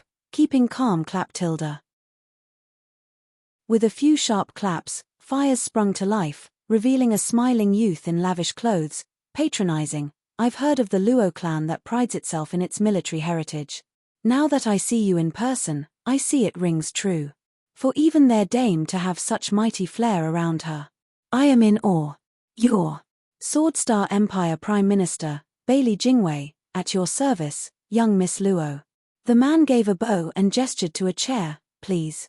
Luo Yunchang sat while the others stood behind her. Bailey Jingwei sat as well, men in black at his back releasing mighty auras. Prime Minister, what words of wisdom do you have for me? I could never teach someone like you, only finding my duty in notifying young Miss about one small detail. Luo Yunchang got straight to the point, while Bailey Jingwei smiled, giving her a fine piece of paper. Accused of killing a valuable official from the central area, your brother is held for execution by heavenly punishment a month from now in the imperial capital as a warning to others. Young Miss, as the only relative of Alliance leader Luo, remember to take back his body, ha ha ha. Luo Yunchang glared hard, fumming, what are you planning? Nothing, just upholding the law. I'm only doing my duty, ha ha ha. Bailey Jingwei sipped his tea with a cruel smile. Luo Yunchang darkened, with Zhuge Changfeng speaking, Prime Minister, let's be frank here. You've been employing subtle and convoluted tricks, and it can't be just to take the lives of our clan head. Steward Zhuge, I take it. It's an honor. Bailey Jingwei chuckled. They say the Luo Alliance's three great minds are beyond margin, one for diplomacy, one for internal affairs, and one for the military. Their names shook the Western lands. I've long wanted to meet you, especially Steward Zhuge, a former Prime Minister such as I. It's truly a blessing to meet at last. I'm hardly of such worth. Prime Minister Bailey is the one that shakes the world. No, there's no need for modesty. With that guy having taken power and foiled my plans, I still hold him in great esteem. Bailey Jingwei squinted, showing his vile nature. With all three of you here, allow me to see your skills. I signed the execution order and it's been made public throughout the lands. There's no taking it back now. So, how do you plan on saving your clan head? Ha ha ha, since it's a diplomatic matter, we'll have Sir Zhuge go first. The three exchanged glances, growing solemn. Bailey Jingwei was taunting them. Zhuge Changfeng smirked and said, Prime Minister, what would you mean by that? Clan head hardly has any worth for your nation. Must he be put down? Please feel free to come forth with any request you may have, Prime Minister. Bribery? Trying to gauge my limits? No, our offer is sincere, only wanting clan head's survival. But I want his head. Bailey Jingwei's eyes shone. Everyone clenched fists, glaring at him with a puzzled look. Didn't this guy ask us here to state terms? What's he playing at? Chapter 1149, You Have No Right. Chapter 1149, You Have No Right. Proofreader, Papatonks. Zhuge Changfeng smiled, hilarious. Prime Minister, you would take the head of a prince for the head of our clan head? Isn't that a bit cheap? It's unlike your glorious style from before. Glorious? Ha ha ha, since you know of it, then you understand that after suffering defeat because of it, I'll never take such a stance again. Bailey Jingwei mocked, I'm now very petty in fact, down to the last spirit stone. The prince is nothing, no better than a pig having just above average heritage. The rest is wastage. While alliance leader Luo is in the prime of his youth, his order respected, his word revered. I find giving a pig over for a future leader the deal of a lifetime. Zhuge Changfeng hesitated and Leng Wuchang stepped in. Prime Minister, why have you called us here? Isn't it to negotiate? Sir Leng, yes? Bailey Jingwei chuckled. I heard Sir Leng's unwonted contriver title, eyes piercing into the hearts of the enemy. For you to say I called you here for negotiations, then what would my terms be? If you can say what's on my mind, I might just go with it after all. Ha ha ha. Leng Wuchang frowned then smiled. How could I fathom Sir Bailey's machinations? Sir can go ahead and say it and let us weigh them. Sir Leng sure is sneaky, probing me like Sir Zhuge did. But I won't fall for it. Hey, Bailey Jingwei snickered. If Sir Leng can't guess, then the next one. If none of you three's answers please me, then I've only called you here to inform you of when to pick up the body. Bye. Leng Wuchang's face darkened. Bailey Jingwei was toying with them, but they could not just leave, not when clan head safety was at stake, and they had to humor him. Sir Bailey, you can't mean for the entire Luo alliance to give itself to the Empire? They all grimaced. It was the same as betraying Western lands and leaving it without hope at survival. Oh, how interesting. Bailey Jingwei's eyes lit up and nodded, showing a queer smile at the grave Leng Wuchang. Sir Leng, you said it. So tell me, is it high or low? Leng Wuchang frowned. He guessed by now Bailey Jingwei's aim at getting Luo Yun high was to make the rest follow his whims, but by doing that, that would mean ruining all the work they had in building Luo alliance in the Western lands over the last century. Honor and righteousness would vanish into thin air, earning everyone's scorn as the Luo alliance moved to the central area. And with the power established in the central area already and them having no sword king, they would be marginalized, hardly even able to make ends meet. It was no different than setting yourself up. Saving clan head was important, but over such a steep condition, they needed to reconsider the rest of the people in the alliance. Bailey Jingwei chuckled at their worries. Sir Leng, relax, there's no way the ruination of the clan is worth Luo Yunhai's life. Moreover, the central area has run out of space, large as it is. Settling the Luo alliance would only bring more trouble than help. Ha ha ha. Who tilde? Everyone eased a breath in relief. Had Bailey Jingwei mentioned this term, even Luo Yunchang would have had to abandon Luo Yunhai to keep the family name next. Bailey Jingwei smiled. So Yu Ming is a serviceman of the Luo clan. Try guessing my intention. Say it right and the deal is sealed. Yu Ming pondered. Prime Minister wants Western lands, but holding alliance leader hostage can't be to have the alliance take such responsibility. Maybe you intend to have our borders slackened? Go on. Bailey Jingwei lit up in excitement. Yu Ming continued after a pause. Luo alliance has been in charge of defending Western lands for years. Prime Minister Bailey wants Western lands, thus must control its defenses. All right, I'll release the defense plans and the array's weakness to the Prime Minister, making it easy to strike. But this deal is a one-time thing. Marvelous. Bailey Jingwei shouted and slapped the table. Luo Yunchang said, That's your term? No. Bailey Jingwei shouted with the same joy, eyeing the great minds with scorn. Just how on earth did you even contend with Shuafan is beyond me. Can't you see what I want? Like I said, the order is given and all lands know it now. Changing it halfway will question my authority. You have to give me a very good reason to release him for that. Then what do you want? For the Luo alliance to cooperate in helping take Western lands. Bailey Jingwei spoke solemnly. What? They all gasped. Work together to take Western lands? That's worse than death. That's a revolt, betrayal, regicide. Forget about the Luo alliance's righteous name, It could never raise its hands against its old friends in the Western lands. Luo Yunchang's face twitched. No, absolutely not. Yunhai would never agree to this. He values honor above all else. Learning the Luo alliance he nurtured turned into a shiv to stab his friends would break him.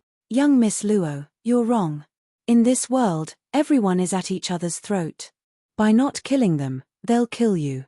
You can't accept striking them, but they would not hesitate to do it. Bailey Jingwei smiled and worked his charm. Remember how alliance leader Luo ended up in my custody? Discarded, cast out by the whole of Western lands. You're too strong and the leaders disdain you, wanting you out of the picture, missing only an excuse. Sure, I used a cheap trick, but if Western lands had protected you, I'd have never got an alliance leader Luo. In other words, casting blame was just the spar, for the ones who truly want the end of the Luo alliance are those bastards in Western lands. Yet you're still thinking it over. Luo Yunchang wavered. Bailey Jingwei straightened and mocked. Alliance leader Luo is now with me and everyone knows I have you in my palm. You really think Western lands will trust you? Those old bastards know better than anyone just how dangerous any faction whose leader is taken hostage is.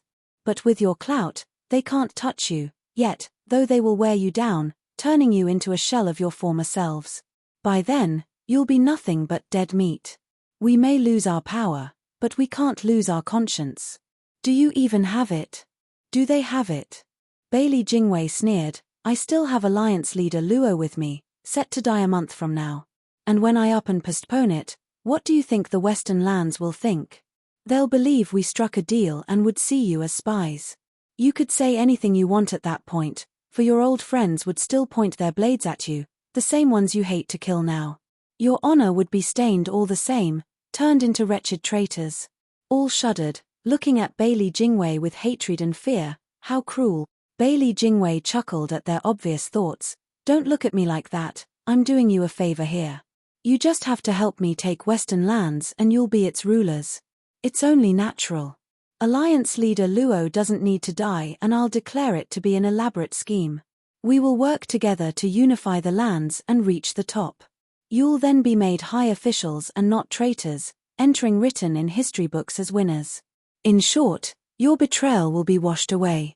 Everyone had long faces. Luo Yunchang shook all over Prime Minister Bailey. Would you allow our young miss time to consider a reply? Zhuge Changfeng proposed. Left with no other choice, Bailey Jingwei nodded. Sure, I'll be here 10 more days, awaiting the good news. Though better work fast, for your alliance leader is a goner in a month. We know. Zhuge Changfeng nodded and helped Luo Yunchang out. Bailey Jingwei had one last thing to say though. Masterminds, did you really fight with Zhuofan?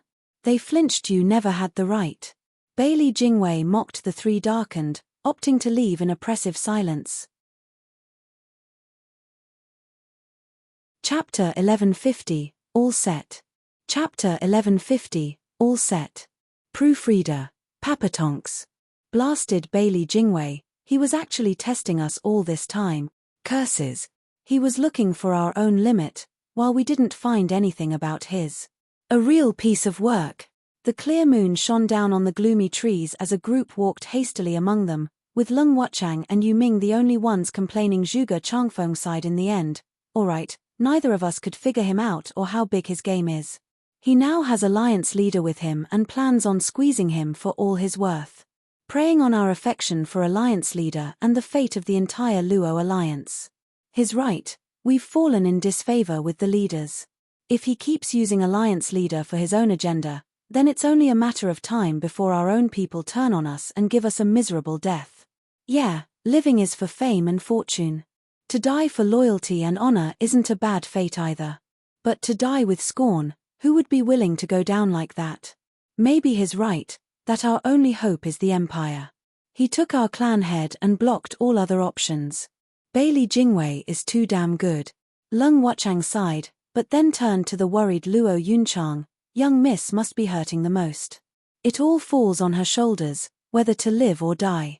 Maybe she decided to give up her brother, plunging the clan in misery and filling the alliance with shame. Even a man couldn't take such pressure, let alone a woman. Everyone frowned harder. They took 3 days to return, back to the shack. Luo Siphon rushed at their sight, saying, Auntie, Grandpa Zhuge, Steward Zhuge came. What? Luo Yunchang cried out, a glimmer of hope piercing through the dark despair. She burst into the shack, searching all over for the one she longed for years and years. She was under too much weight and needed someone to shoulder it. But any search proved to be in vain. Finding no trace of him after dozens of searches, Li Jingtian came with a bow. Young miss, there's no point. Steward Zhuge left moments after he came. Left? Luo Yunchang's hope plunged into the darkest abyss of sorrow. Why would he leave? Doesn't he know how much I need him to help me with this problem? How could he just leave? Luo Yunchang burst out into tears. Zhuge Changfeng came next to Elder Li and spoke. Did he say something? He left a message for you. What message? It's, Li Jingtian recounted Zhuge Fan's words. The three minds frowned in thought. Think of the Luo alliance as the past Luo clan? Abandon everything for the darkness? Steward Zhuge means. Young miss, how was the past Luo clan? We only came later and don't know. Zhuge Changfeng asked, sniffing. Luo Yunchang wiped her tears and spat. How else could it be? In ruins and hunted. We were at risk of starving to death. What did Steward Zhuge do? He had the skill to find allies everywhere, trying every trick to get them. Sometimes he even got the leaders of Veiled Dragon Pavilion so confused that they agreed to bring us resources. I warned him that this isn't right, since they're allies. But how could they be allies when they were far stronger? They weren't respectful towards the Luo clan, but towards Zhuge Fan. His guile was endless, scamming his own allies, saying all the same that he'd pay back. Scamming allies, I see. The three minds nodded, grinning from ear to ear. Zhuge Changfeng said, Steward Zhuge saw through Bailey Jingwei's plan and told us we can't handle anything, so might as well give up trying. Return to darkness to find survival, throwing away even honor and righteousness while only thinking of ourselves. As a house divided goes against our survival, raising unrest among us, in Western lands, and in so doing the same thing that Bailey Jingwei does. Hey! Luo Yunchang asked, that villain is saying to agree with Bailey Jingwei and strike Western lands together. Since when is he on the enemy's side and asking us to surrender? Ha ha ha, Steward Zhuge is prideful and arrogant. Bailey Jingwei lost once, so it's easy to make him lose again. Bailey Jingwei won't soon forget Steward Zhuge either. These two mortal enemies would never join hands. Steward Zhuge must have a different plan in store. There's no harm in following his wishes, we'll hardly lose anything. Zhuge Changfeng sighed. Bailey Jingwei gave us a single way out, a suicidal one, while Steward Zhuge has his plan with it. Sniffing twice, Luo Yunchang's eyes burned with anger, but Zhuge Fan's answer soothed her worried heart, bringing tranquility. Fine, tell Bailey Jingwei we accept. Siphon, don't worry, since that wretched man has a plan, your parents will be fine. Luo Siphon blinked, clueless at her aunt and her blind faith in the man, inspiring trust in her as well. Blind uncle, my parents' lives are in your hands. In an icy wasteland, a lone figure trekked through the heavy snow, the blistering winds flinging the ends of the eye cover whoosh. A blue figure pooped in front, cupping his hands. Big brother, you're here at last. I've missed you to death. Changqing, it's been a while. Zhuge Fan raised his head as he faced the best disciple in Northern Lands, Ouyang Changqing. It was a close-guarded secret that this Northern Lands expert was actually one of Devil Palace's 3 emissaries. Moon Devil Emissary. Due to Moon Devil Emissary's position and fame he had from his real identity, Devil Palace didn't need to infiltrate the Northern Lands over the past century. Already having it under its thumb, Zhuge Fan patted his shoulder. Activate the barrier. I'm going to North Sea. You're entering seclusion again, big brother? Yeah, Bailey Jingwei has made his move and I need to seize the moment. Zhuge Fan said, I'll be aiming for Genesis stage this time. If I don't come out in time, besides following the plan, I ask that you look after the Luo clan as well. Ouyang Changqing nodded, showing a confident smile. Don't worry, big brother, I'll handle it. But weren't you against getting them involved? Devil Palace never made contact with them all these years. Why would they? I've been waiting for Bailey Jingwei to pick his pawn from Western Lands, but it turns out to be Luo clan. Since there's no way out, I can only let them trudge deeper and just watch over them a little, that's all. Zhuge Fan sighed in defeat. Ouyang Changqing nodded. making a sign to open the barrier, and the two stepped into Sea-Bright sect. Behind it was where Zhuo Fan was going to enter seclusion. In the North Sea, housing the sea demon, nothing could disturb his training, with the sea demon keeping watch. Perhaps none in even the sacred domain could enjoy such lavish treatment. In the Thunder Pavilion of the imperial capital, Bailey Jingwei was grave as he walked into the range of those heavy rumbling, looking at the streaking lightning with sharp eyes. Patriarch, I'm back. Bailey Jingwei smiled. My mistake had caused you such heavy wounds, cutting your boundless life to a mere 100 years. For that, I felt guilt crushing me. We didn't know what to do while you entered Thunder Pavilion in seclusion. It has been 100 years now. In your state, doing anything could be life-threatening, but we know no one can change your mind. But having not come out this past 100 years, rumors go around saying you've passed away, inciting further unrest within the Empire. Rest assured that with me here, the Empire will be safe no matter what. All is set as I begin cleaning up all the dregs. Patriarch, no matter if you're still healthy or gone, watch as Swordstar Empire unites the lands and roots out all traitors. Bailey Jingwei gave one last bow to the rumbling lightning, shouting his last words and leaving with resolve in his eyes. A boom echoed out, shaking the world as Thunder Pavilion crumbled. A huge thunderstorm exploded in the heavens above, with all the lightning gathering soon after into a 300-meter thundersword, unleashing deadly power. Bailey Jingwei shuddered, looking back. Patriarch, you're out. Chapter 1151, Coordination. Chapter 1151, Coordination. Proofreader, Papatonks. Sect Leader Ling, right this way. In the boundless snowfall, a dozen people traced the sky. A middle-aged man with a split mustache held a smile as he sucked up to the elder next to him.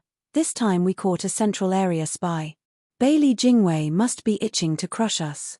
The elder frowned. I still thought it would be one of his envoys, to settle things. Didn't he go after Devil Palace so far? Why can't he just lay his ambition to rest for our lands and instead send more spies? Sect Leader BU, it's thanks to your cautious nature in not letting your guard down against Central Area all these years. Putting you in charge of Northern Lands defenses was the right choice. Sea-Bright Sect Leader Ling, you're too much. It's the Sun Sea Sect's responsibility, ha ha ha. The middle-aged man laughed in pride due to Bu Xingyun saving the Four Lands leaders at the right time. He had gained Ling Yuntian's trust the past century. Northern Lands' 5 sects, besides Sea-Bright Sect's domain, were all left to the Sun Sea Sect's supervision, which meant more than half of the land's matters. Adding to that the fact they were close to the border, he also dealt with its defenses. Sun Sea Sect's track record was impeccable the last century, with no slip-up, making Ling Yuntian trust him even more. Bu Xingyun had now run to Ling Yuntian to apologize for finding a Central Area spy infiltrated in their home, taking full blame for the lax watch. The spy was also under interrogation and that he held important information about Bailey Jingwei's actions. Ling Yuntian requested to examine it at once. Bu Xingyun took Sect Leader Ling to this frozen wasteland, where he found the spy to look for more clues, but what welcomed them was a mass of white in every direction. Yet no spy. Ling Yuntian frowned. Sect Leader Bu, where is he? Yes, where? Bu Xingyun looked around skeptically. Ha ha ha. Sect Leader Ling, isn't the spy you're after right here? Whoosh tilde. 3 powerful men jumped in front of them. One wore a sinister smile as he glared, another held a wine gourd with a red nose taking a sip now and then, and the last was a cold youth with an empty sleeve, drifting in the winds. Bailey Yuyun? What are you doing here? Ling Yuntian gasped. Why hasn't there been any word that a Sword King crossed the Northern Lands border? Bam! Ling Yuntian was sent flying as he left a trail of blood. Behind him, Bu Xingyun's voice dripped with malice. That's because I let them in without being seen, ha ha ha. You! Unable to believe the betrayal, Ling Yuntian gnashed his teeth. Choking on words, Bu Xingyun cackled. Ling Yuntian, I never liked you since a century ago. Why must the Sea-Bright sect be the leader of the 5 sects? Why should we listen to you? I'm a sect leader just as well, so why should we scrape like dogs, catering to your whims? Humph, weren't you so eager to know the spy among the 4 lands? Well, you guessed it, me. You. Precisely, a shame you old coot thought yourself so clever, letting me handle the search. I just had to find a scapegoat and that's that. How can a dotard be worthy of leading Northern Lands? Ha ha ha, Bu Xingyun mocked. Ling Yuntian was outraged. Why save us all those years ago? You sure are delusional. You think I wanted to? Bu Xingyun scoffed. If it weren't to save the Sword Star Empire's backbone, the Patriarch, to give the order and stop the assault, I wouldn't even have tried looking for you. Here's the cold, hard truth, there was no other way. Prime Minister Bailey needed you alive to hold talks. Ling Yuntian's face twitched, his heart a mess. It was all Bailey Jingwei. But the old men were too blind to see the truth, even treating this vile beast as their savior, handing Northern Land's safety to him. Ling Yuntian's heart was torn in regret. Did Barley Jingwei also plan for Barley Yuyu to destroy your sect? Just so you could slip into the Sea Bright sect? Well. Bu Xingyun's face shook, blushing from being put on the spot. Bailey Yuyun laughed. Ha ha ha, sect leader Ling, you're wrong there. Only recently we acted and learned of sect leader Bu, with Prime Minister Bailey the only one aware of his identity all this time. That was a total misunderstanding, the Sun Sea sect taunting Yuyu and ended up being put in their place. Even though the Sun Sea sect was fine, sect leader Bu entering the Seabright sect is only logical. What's the use of such a huge sacrifice?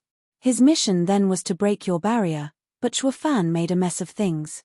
Ling Yuntian understood while Bu Xingyun was ashamed, feeling overwhelmed each time he recalled that rotten luck of the past, so he switched topics, not wanting to face it. Sword Kings, Ling Yuntian is caught now. Should we begin the Prime Minister's plan? Right, Prime Minister aims for speed, a swift victory. Bailey Yuyun nodded. With Ling Yuntian hostage, the Seabright sect is headless. We will straight up raid Seabright sect and finish it. When it falls in our hands, the other sects are nothing by themselves. Don't forget the Guardian experts in the Seabright sect, the Snow Peak Four Elders, and Ouyang Changqing as well. We know, that's why there's 3 Sword Kings handling this operation. Bailey Yuyun glanced at the one-armed youth. Jingtian, you beat Ouyang Changqing in the last war. You might have lost an arm, but he shouldn't pose a problem. I and Wine Sword Immortal will handle the elders. We'll help you once we finish them off. Bailey Jingtian shook his head. No need, I can handle it. That settles it. Sect leader Bu, get your men ready to welcome our army. Work with them to take down Northern Lands. Then you'll be its king, right? Bu Xingyun's eyes shone as he cupped his hand, fooling Sea Bright sect disciples into opening the barrier. The Sword Kings brought their central area's elites inside and started killing. The howls and cries rang across the sky as everyone ran for their lives. The Sword Kings searched and searched, yet there was no sign of Ouyang Changqing nor the 4 elders. They were just gone. In the Eastern Lands Shangguan clan, savages stormed it, led by a woman and Sword King Feiyun by her side. Seeing the ghost town, Shangguan Feiyun demanded, Mornyang, where is everyone? Why is it empty? I'd also like to know. The woman gnashed her teeth. My son's killers have slipped away. Did you get too eager and tip their scouts off on your coming here? Shangguan Yulin rolled his eyes, then glared. Shangguan Mornyang, you think I'm luckless? As Shangguan Yulin, full of disappointment. I led my men for a raid. They could listen to the wind and still couldn't scatter so fast. What of you then? Did you double-cross us? I heard Yanga has been close to you for the past century and you are quite trusting of her. She just feels guilty for my loss. Shangguan Mornyang raged. They killed my son. I'll have revenge, even if I have to search the farthest depth. Second cousin, you have to help me. Annoyed, Shangguan Feiyun waved her off with scorn. Don't let what you see blind you. This is a national matter. Stop thinking only of revenge. We need to take Eastern Lands. Guard, send word that the Shangguan clan is empty, and that the Eastern Lands are headless, so the army can march in. We'll coordinate and we can take down the Eastern Lands in a week. Yes. A man bowed and was off to send his report. Shangguan Feiyun's eyes shone with excitement. I'm the king of the Eastern Lands at last. The same occurred in Southern Lands, with the Murong clan being overrun by an army led by the dragon-cleaving Sword King. He then worked with the outside forces to sweep the entire Southern Lands. Bailey Jingwei's plan to cut the head was highly effective. Their inside men were in charge of the border, letting Sword Kings slink in with a crack force. They reached the heart of the territory where the command was. By taking them out, the rest were stragglers powerless to resist, and since it was only to handle one group, the attack force could be kept minimal, helping at hiding its movements. By coordinating with the outside forces, they spread out from the inside, taking down all resistances. This made the border defense pointless as 3 lands fell practically overnight. The western lands were alone. Chapter 1152, Devil Palace's Actions. Chapter 1152, Devil Palace's Actions. Proofreader. Papatonks. Whoosh tilde. 1 white and 1 black figure landed in a valley, the exalted double dragons looking at the distant wooden house. Exalted Heiran looked bleak. A report said Luo Alliance's young miss made contact with Bailey Jingwei here. The source is good, so it must be true. Exalted by my nodded. We've taken harsh actions, but it's still a shame that the Luo Alliance would take such a path. For Luo Yunhai, they'd even side with Bailey Jingwei and betray the western land. Regardless, there's no tolerance for betrayal. Let's see what they have to say when they're caught red-handed. Exalted Heiran stared in front. The door to the house opened, with Luo Yunchang peeking her head out and looking around. She made a sign to make a hole for her to slip through, followed by Zhuge Changfeng and the rest. They made sure to close the seal back. Exalted Heiran's words dripped with hatred. They must have something to hide, for even have a barrier to be in place. Humph, the house is beyond suspicious. The central area's spy must be inside. I agree. Let's go and catch him. Exalted by my shot forth with Exalted Heiran behind Whoosh tilde. The 2 blocked Luo Yunchang's group as they left, startling them. This only worked to cement their doubts. Luo Yunchang held a bright smile. Exalted, you gave us a shock appearing out of nowhere, ha ha ha. Of course you'd never think we'd come, since you didn't want your evil plan to come to light. Exalted Heiran scorned. Luo Yunchang's eyes rolled around in confusion. Why does Sir Exalted mean? I don't understand. Then let me make it perfectly clear.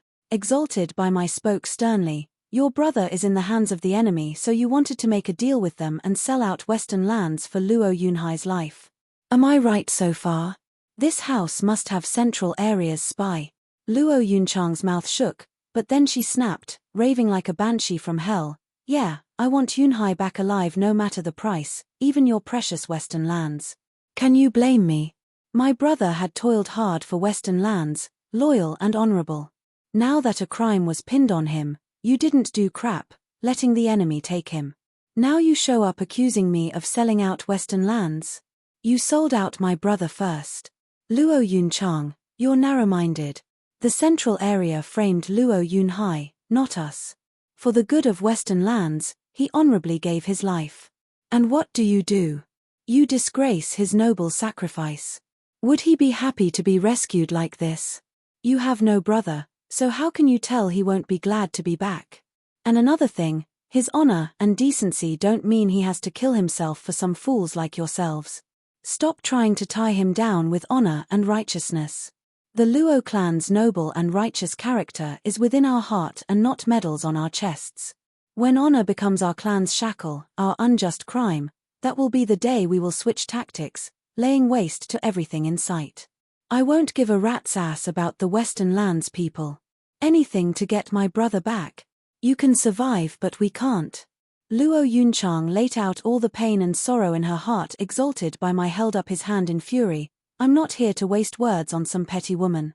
I have come to catch the central area spy, and you all will be coming to Double Dragon Manor as well to show all of western lands the truth. Exalted by my went to the door and shouted, listen up, whoever you are, come out at once or I'll make you come out, in pain. Ho, western lands. Exalted are so feisty. Anyone can take the throne with no real contender, I see. You two have to work together to fight a sword king, but are worth nothing in the central area. While in western lands, you strut like kings. Western lands is a lost cause, ha ha ha. Ding tilde. The sounds of zither were heard as a harsh words came out. The Exalted's heart sank, turning grave. Who are you? The zither became louder and the wooden house exploded, with sword energy shooting at the two. The two worked as one against such onslaught, putting all their power in front to resist. But more swords remained, slicing forward and straight into the heavens, making them rumble. 7 notes. Obscure sword. The two cried out, Zither Sword King. Liu Mubai. The music became mellow as Liu Mubai smiled, playing the zither. But his smile held disdain. You flatter me. What happened to your earlier demands? Didn't you ask me to come out or I'll no pain? Ha ha ha, well here I am. How will you make me suffer, I wonder? The two shook in silence. The spy they were after turned out to be a damn sword king. Fighting together would only end up in a draw. Unable to take him down. Luo Yunchang, you have some nerve to bring a sword king into the western lands. Do you not realize the risk? Exalted by my glared, what have you done? Luo Yunchang's rose an eyebrow, sneering. The sword king smiled. As sword king, all acts have heavy implications. I have came here not to squabble, but for you too. Be nice and die, ha ha ha. Just you. The two scoffed as they showed all they had and more. The sword king said, oh, not just me, with the Luo clan's help as well. Since I came in, others followed, ha ha ha. To be frank, I brought 1,000,000 hardened soldiers deep into your home to raid Double Dragon Manor. Once it falls, the western lands are headless, easy pickings for the 10 million army outside as we coordinate to take down western lands. This is Prime Minister Bailey's plan to immobilize the head. How long do you think it will take? A week? Maybe less. What? Exalted double dragons cried out in shock, having the time to curse Luo Yunchang. You dumb broad. You doomed us all. The exalted ran for the Double Dragon Manor, hoping to preserve Double Dragon Manor's strength before the plan succeeded and assemble the western lands to defend. The Sword King watched them go, just as a raging golden fires blocked their path. Another Sword King? The two's hearts sank, finding before them someone familiar. You? Ultimate Clarity Sect's Yi Lin, at your service. His eyes shone with golden flickers as Yi Lin exploded with terrible power of Zither Sword King's level. Exalted, it's been a while. If you were wondering, I was the one who leaked information about the Luo clan having secret talks here. The exalted glance at Zither Sword King behind and at Yi Lin in front, knowing they were set up and fear crept in. You drew us out here to hold us and let Bailey Jingwei succeed. That's Prime Minister Bailey's plan. Zither Sword King snickered. The exalted were in despair, turning to Yi Lin in confusion. You've been gone for 100 years. How did you end up helping Sword Star Empire again? Exalted, I've never done that. Why stop us then? It's the will of Devil Palace Lord. Yi Lin grinned, I'll come clean. I am one of Devil Palace's 3 emissaries, the Sun Devil Emissary. And this is Devil Palace's action, independent of Bailey Jingwei. The exalted shuddered, their eyes dazed with doubts. Blast it, Bailey Jingwei wasn't enough, now we have Devil Palace stepping in. The largest underground force and the largest known force act at once, and for what exactly? Chapter 1153, Capital in Turmoil. Chapter 1153, Capital in Turmoil. Proofreader, Papa Tonks. Who tilde? It was a pitch-black night, with not even the stars and bright moon out to shed some light in this abyss. The only signs were the faint candles on both sides of a valley, in neat rows. This was a perfect night for murder, for violence. A man wearing a black robe with stars on his back shivered under it, betraying his mood. There was a huge crowd in front, all wearing black robes.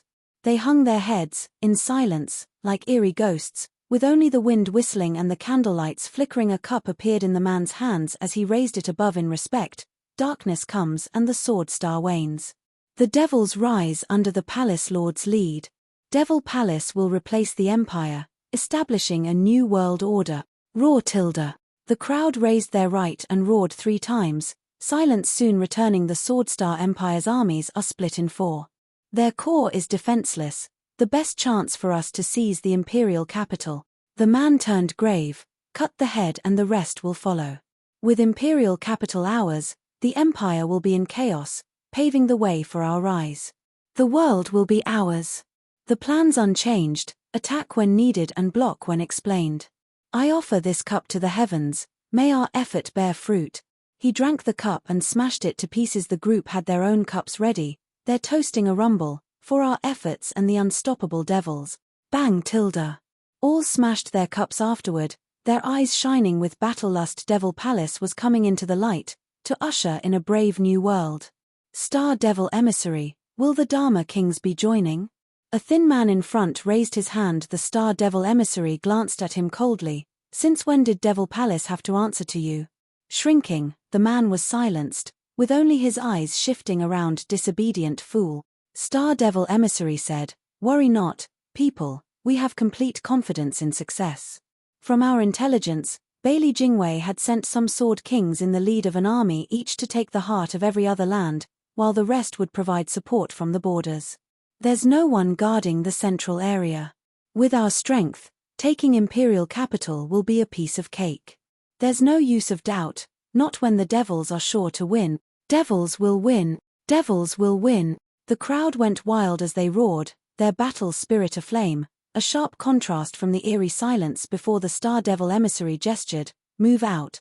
With one last howl, the crowd went quiet, moving in the darkness like hunters, precise and quick. Boom tilde. The tranquil imperial capital suddenly boomed an hour later as their gates were splintered. The black robes formed neat ranks as they stormed the imperial palace. The patrolling guards started and moved to stop the tide, but the black robes didn't have just numbers, but also strength. With 10,000 in the Genesis stage and 1,000 at peak Genesis stage, the guards stood no chance against them, blown away to bloody pieces, their screams echoing in the night. Many vital cities, tactical locations and trade centers of the Empire suffered the same fate. The Empire was crippled, blocking any means of even calling for help. By the looks of it, 3 days would be enough to destroy it completely. The higher one went, the harder the fall. Cut the head before the rest. Devils, kill all royalty and officials, destroy them so they'll never see the light of day. The Star Devil Emissary's robe fluttered in the harsh winds as he stepped on corpses and bloody ground, going for the imperial palace and giving orders. He knew they were all valuable officers of the Empire, and just one of them slipping away would mean bringing reinforcements. Before he got to the imperial palace, they had to purge and remove such risk. Slaughter began with a touch of screaming as they went door to door and leaving no lavish manor unstained with blood. The devils looked possessed with their bloodshot eyes, wanting nothing but death as they exacted judgment even to 5-year-olds. As thugs, they had to act like it and not leave anything to chance or future. No one liked violence, but no one could deny how effective it was. There was no resistance in the face of such brutality. Cries and shrieks came from all over as the imperial capital started to burn. It was hell. Wu Randong looked up with a smile, but then it slipped away. How nice it would be if it's like this, but it's merely for my own amusement. Boom. A sudden surge of mighty power engulfed the skies, followed by blinding lightning webbing the clouds. SSS tilde. All of imperial capital gasped in shock. Sword King? Russell tilde. Then the rain of blades came, striking down at the Devil Palace disciples, pulverizing most of them, while leaving others to howl from the missing limb. Devil Palace, you're here at last. A cold voice came from above as a pair of cold eyes stared down on them and sent fear into their core. Frigid rain. Sword King, Barley Yu Emissary, they have a Sword King. Will the Dharma Kings come? All pleaded with Wu Randong for help. Wu Randong was stunned as well, then gnashed his teeth and barked, retreat. Leaving already? Think again, ha ha ha. The sinister cackle came as they turned tail, only to find the gate sealed with elite soldiers, led by Bailey Jingwei himself. Bailey Jingwei smiled, one of Devil Palace's 3 emissaries. Ha ha ha, sorry but the same move won't work on me. You made a mess of things last time while I was away. Such a mistake I won't ever make again. Sword Kings are supposed to be attacking the 4 lands. Why is one still around?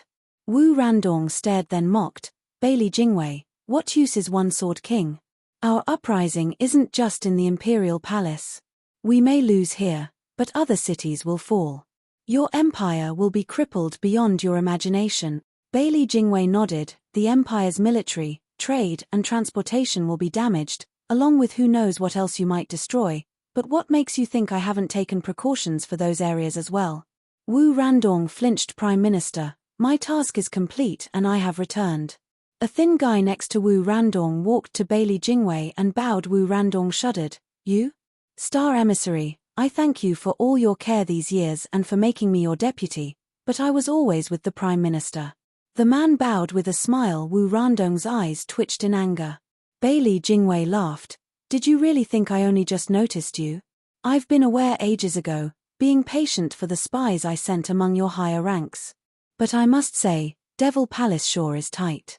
After so many years, My spy only got up to deputy emissary. I knew that was the limit. So I no longer waited and acted. Your uprisings have all been accounted for, fended off with sword kings. In fact, the forces attacking the Four Lands aren't sword kings. That was fake info I gave you and you fell for it. Chapter 1154, World Order. Chapter 1154, World Order. Proofreader, Papatonks. Bailey Jingwei. Wu Randong howled, Devil Palace disciple, kill them all. Yes, sir.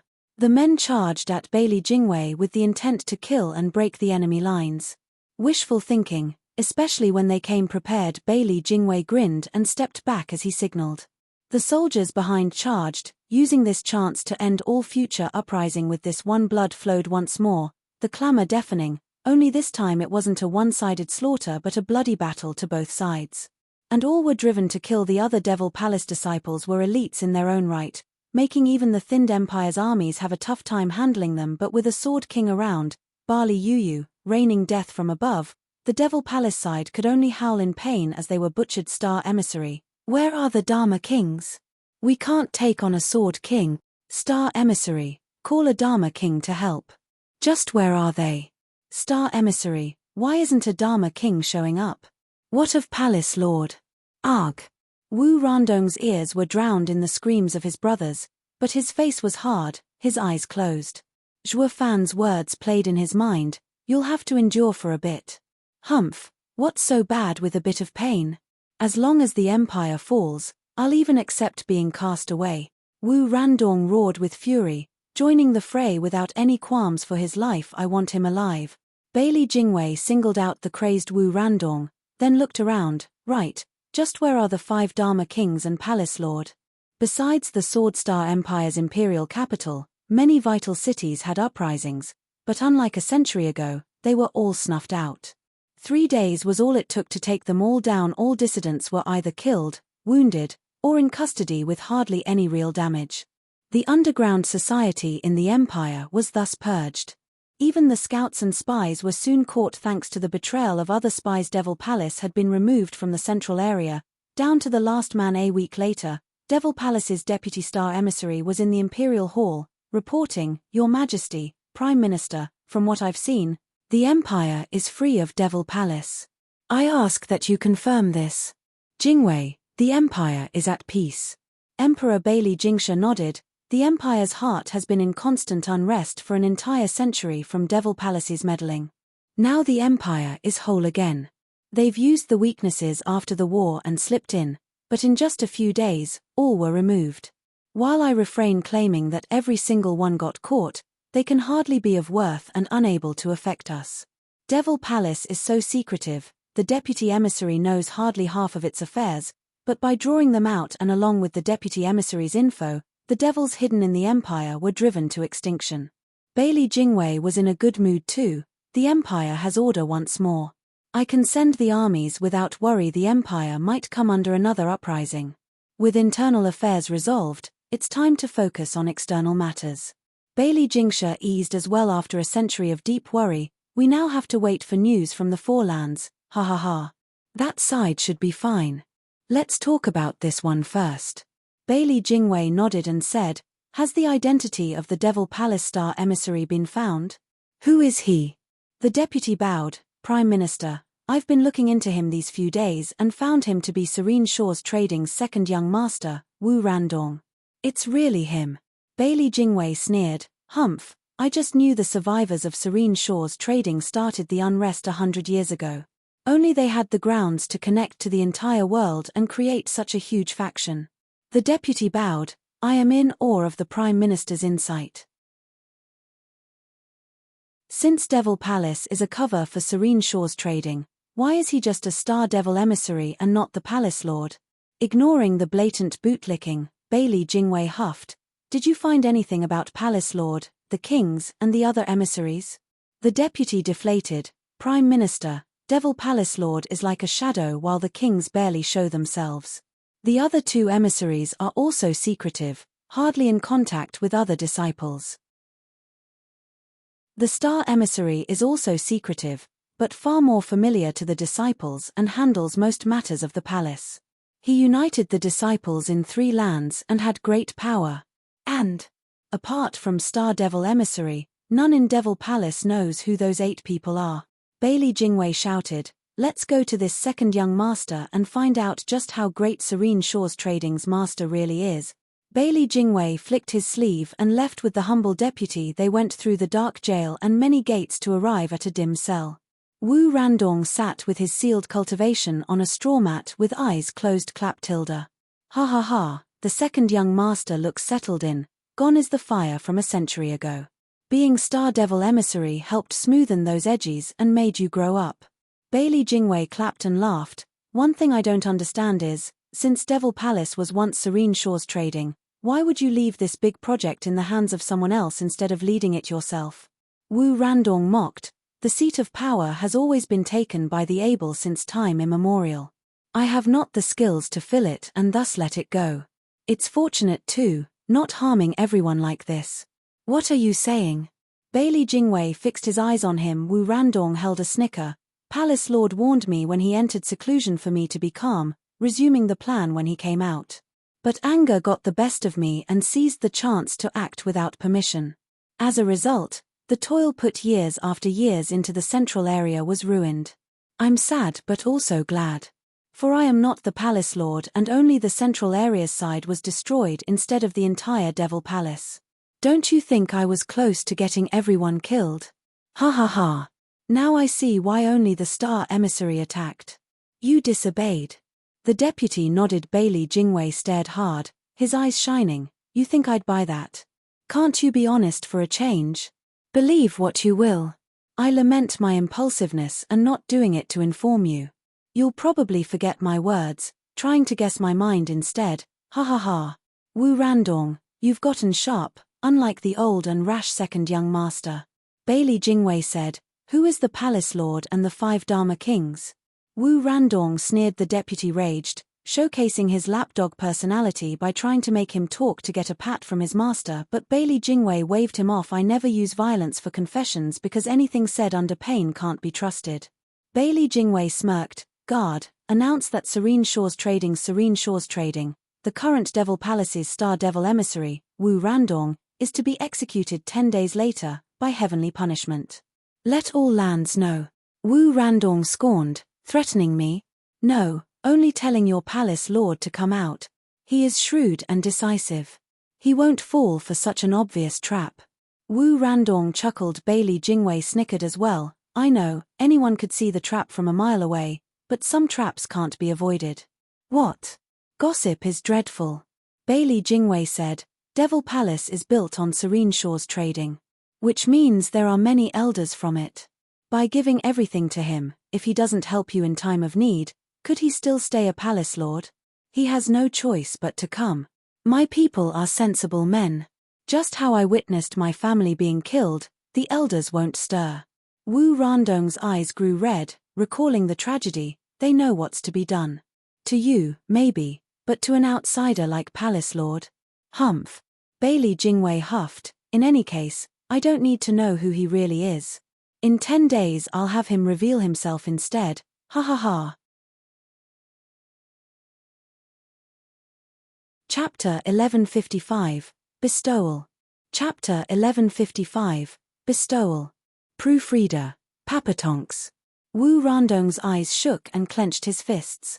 He was trying to hold it in, but the bloodshot eyes betrayed his anger. Bailey Jingwei gave a winning smirk. A guard rushed in and bowed with 4 jade slips in his hands. "Prime Minister, reports from the lands came in of the completed operations.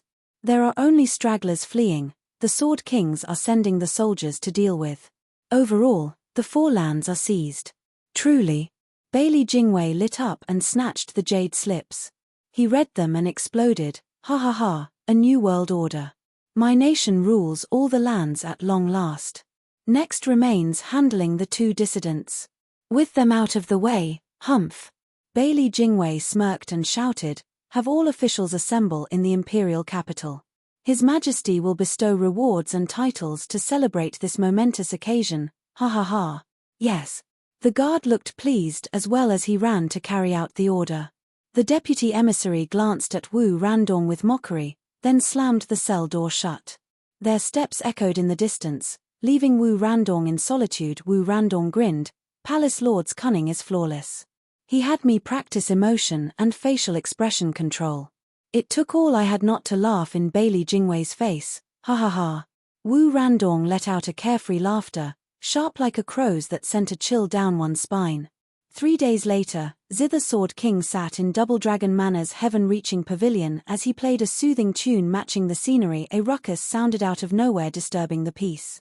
Zither Sword King's hand halted and he sighed. Uncultured Philistine. Zither Sword King shook his head, finding Li Jingtian bringing her thuggish venerable along with a bow. The Luo clan has blockaded western lands and is hunting down the stragglers. How might we be of help, Zither Sword King, having called us? Zither Sword King gave them a look, like a service clan. You're not a good fit with me. Music is wasted on you. They shared puzzled looks. How's the hunt going then? Even if some escape, they can never be allowed to leave western land. The Luo clan has lived the military way and is more than efficient in this. Those remnants won't escape us. Zither Sword King can rest assured. Luo Yunchang spoke with pride and a smile. Zither Sword King eased and took out a jade slip. Prime Minister Bailey sent word, calling all ministers and officials to the imperial capital for bestowal. You've helped make things easier by working with us and have most credit for this achievement. You shall come with me. Bailey Jingwei will release Yunhai.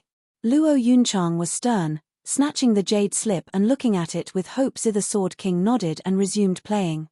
In Northern Land's Sea Bright sect, Bailey Yuyun took the highest people to sect leader hall, coughing. Ahum, you've done well, everyone. Report. The past few days were spent with the Sun Sea sect working with the 3 Sword Kings and the Central Area's 10 million soldiers at the borders to clean the northern lands. Without the Sea Bright sect leading, the other 3 sects were aimless, killed off so easily. But many people are hiding and scared. We couldn't find them. At the moment, we are conducting a wide search to root them out and leave nothing for the Empire to suffer later. Bu Xingyun was the first to stand in front with his head held high and his chest puffed out. Only, Ouyang Changqing and the 4 elders have yet to be found, posing problems. As Sword King level experts. Bailey Yuyun waved him off. Ha ha ha, leave it be. What of it anyway? The northern lands are ours, so what can they possibly do? They'll end up surrounded like last time. The invincible sword had been surrounded then and had suffered so, which means they will only have it worse. Ha ha ha, Ua. Bu Xingyun choked, noticing Bailey Yuyun's cold glare. Bailey Yuyun was grave. Sect leader Bu, you're the Empire's official now, not of northern lands anymore. Patriarch is our god and you treat him as a joke. No, never. It's Sir Hu. I only said how to deal with them, not hinting Patriarch. But you. Sword King, I was wrong. Spare me, please. Bu Xingyun wailed in tears. Blasted all to hell. You started going back memory lane and now you pin it on me? Were you setting me up? Damn right it's a setup. Bailey Yuyun sneered inside, his eyes shining. Never mind, I'll overlook it the first time. Just make sure to remember that Patriarch is never to be questioned. Yes, thank you, Sword King, for your mercy. Bu Xingyun spoke at ease. Bailey Yuyun nodded and showed a jade slip. Prime Minister Bailey called everyone back to the imperial capital for their rewards. Sect leader Bu, you are the Northern Lands King and it will soon become official as well. Ha ha ha, congratulations. Bu Xingyun was overwhelmed with emotion, but he noticed Bailey Yuyun's smirk and he realized, curses, did he set me up because he eyes my power as Northern Lands King? Sword King, you jest. It's all due to Sir's help in earning this glory. I will never forget it. I shall listen to Sir's every word even if named king. Sect leader Bu is so polite. Bailey Yuyun chuckled. A Northern Lands King was like a regional governor, having great sway in the Empire. Being the Northern Lands King, I will rise in status in the Empire, and Bailey Yuyun is using him to get higher too. You may have gotten glory, but I can bury you just as easily. Catching his drift, Bu Xingyun became touched by Bailey Yuyun's care. Where's that old wine sword immortal? I don't know. He hasn't been seen in days. Bu Xingyun answered like a good puppy. A stench of wine wafted in, followed by Wine Sword Immortal himself with a filled jar. His nose looked red like a tomato. Hehe, I've scoured Sea Brightsek's cellar and found at last that Northern Lands does have some good wine. This icy wine is so smooth and cool, I've never tasted anything like it. You should all try it, but just a sip, I barely found 30 of these. Even with 30 jars, you're still only letting others sip. Humph, you blind stinking drunk. Bailey Yuyun mocked. Wine Sword Immortal, Prime Minister called us to the Imperial Capital for rewards. Be ready. We're leaving now. There's loads of fine wine in the north that I've yet to sample. You go while I try some more for a couple of days. Make sure you don't miss it. It's too important. Bailey Yuyun glared, waving the others to follow him out. We're going. Humph, that's just how the old drunkard is. See why. Wine Sword Immortal waved them off with a goony smile, then his smile fell once they were gone. His drunk look was replaced with gravity, shouting, "Guard, assemble the men." The Eastern Lands and Southern Lands got Bailey Jingwei's message as well. Shangguan Feiyun grew eager at the thought of a ceremony and rushed to the imperial capital. Danqing Shun was respectfully sending off the officials sent to Southern Lands, while he did the same as Wine Sword Immortal, assembling the men for some baffling reason, but with it taking time, they were bound to reach the imperial capital 3 days later in a blizzard. A man was sitting upright on the ice, a black sword hovering in front, casting an eerie glint in the sun. Chapter 1156, 7 Layers Growth. Chapter 1156, 7 Layers Growth. Proofreader. Papatonks. Tilda. The space warped around Shuo Fan as his aura grew violent. The sky was rumbling and a fierce wind picked up. The sea churned and battered the shore with bigger and bigger waves. The only quiet place was around Shuo Fan, but it was under a heavy pressure, forced into keeping still, like an active volcano ready to explode. Shuo Fan shook just then and howled at the sky.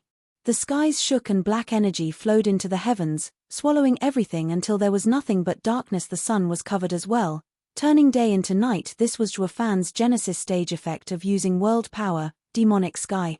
This was just the start, for Shuo Fan shook again and dragons roared in veneration. The black sky had then formed countless black dragons, roaming through the darkness. Their whipping tails shuddered the world around them. They looked like heavenly punishment sent from up above to lay waste to all creation. This was the effect of Shuo Fan's twin souls in the Genesis stage, draconic sky. The strongest beast soul, Heaven Dragon Soul, turned the demonic sky into its own lair. As the king of beasts, it would tear apart anything that barged into its domain with all the black dragons. It was beyond even demonic sky's sword. Dragon Danqing Shun dragon-cleaving power was more like a strengthened spiritual weapon. One couldn't take it, but dodging was more than possible. Shuo Fan's demonic dragon nest, however, was a meat grinder. It was a combination of domain soul and dragon soul. On an entirely new level. Was this the end though? Course not. Danqing Shun's power came from the sword and dragon, while Shuo Fan's came from a domain and dragon. But since he also had a sword within. Ding tilde. Ringing sounded as the demonic sword felt as Shuo Fan's power grew exponentially and surged with glee. It then jumped out of the ice and soared into the sky. The black sky surged, with its thick darkness reaching for the demonic sword, while the thousands of dragons roared and converged. The blackness gathered on the demonic sword, growing it to 300 meters. The waves of raw power it oozed sent the North Sea rippling stronger and stronger. Shuo Fan shouted at the skies once more, shooting into the air and grabbing the hilt boom. The black clouds around the sword exploded, scattering everywhere and unleashing black sword waves, destroying anything in their path. Even the barrier couldn't take it for long, sporting bigger and bigger cracks as Shuo Fan held the demonic sword. He looked like a demon from hell. Darkness ebbed into his surroundings, devouring as it went, while the sword auras destroyed the rest. Tilde. Once all settled down and the sky turned bright again, Shuo Fan put down the demonic sword and found no trace of ice where he could sit. His flashy display had it all melted, and this was ice heaven sealing CAO made with his sealing power, the same ice the invincible sword couldn't even scratch. Yet it was no match for the black sword waves. Shuo Fan had, beyond any shadow of a doubt, surpassed the invincible sword, the past 100 years one at least. Brat, are you mental? Plop.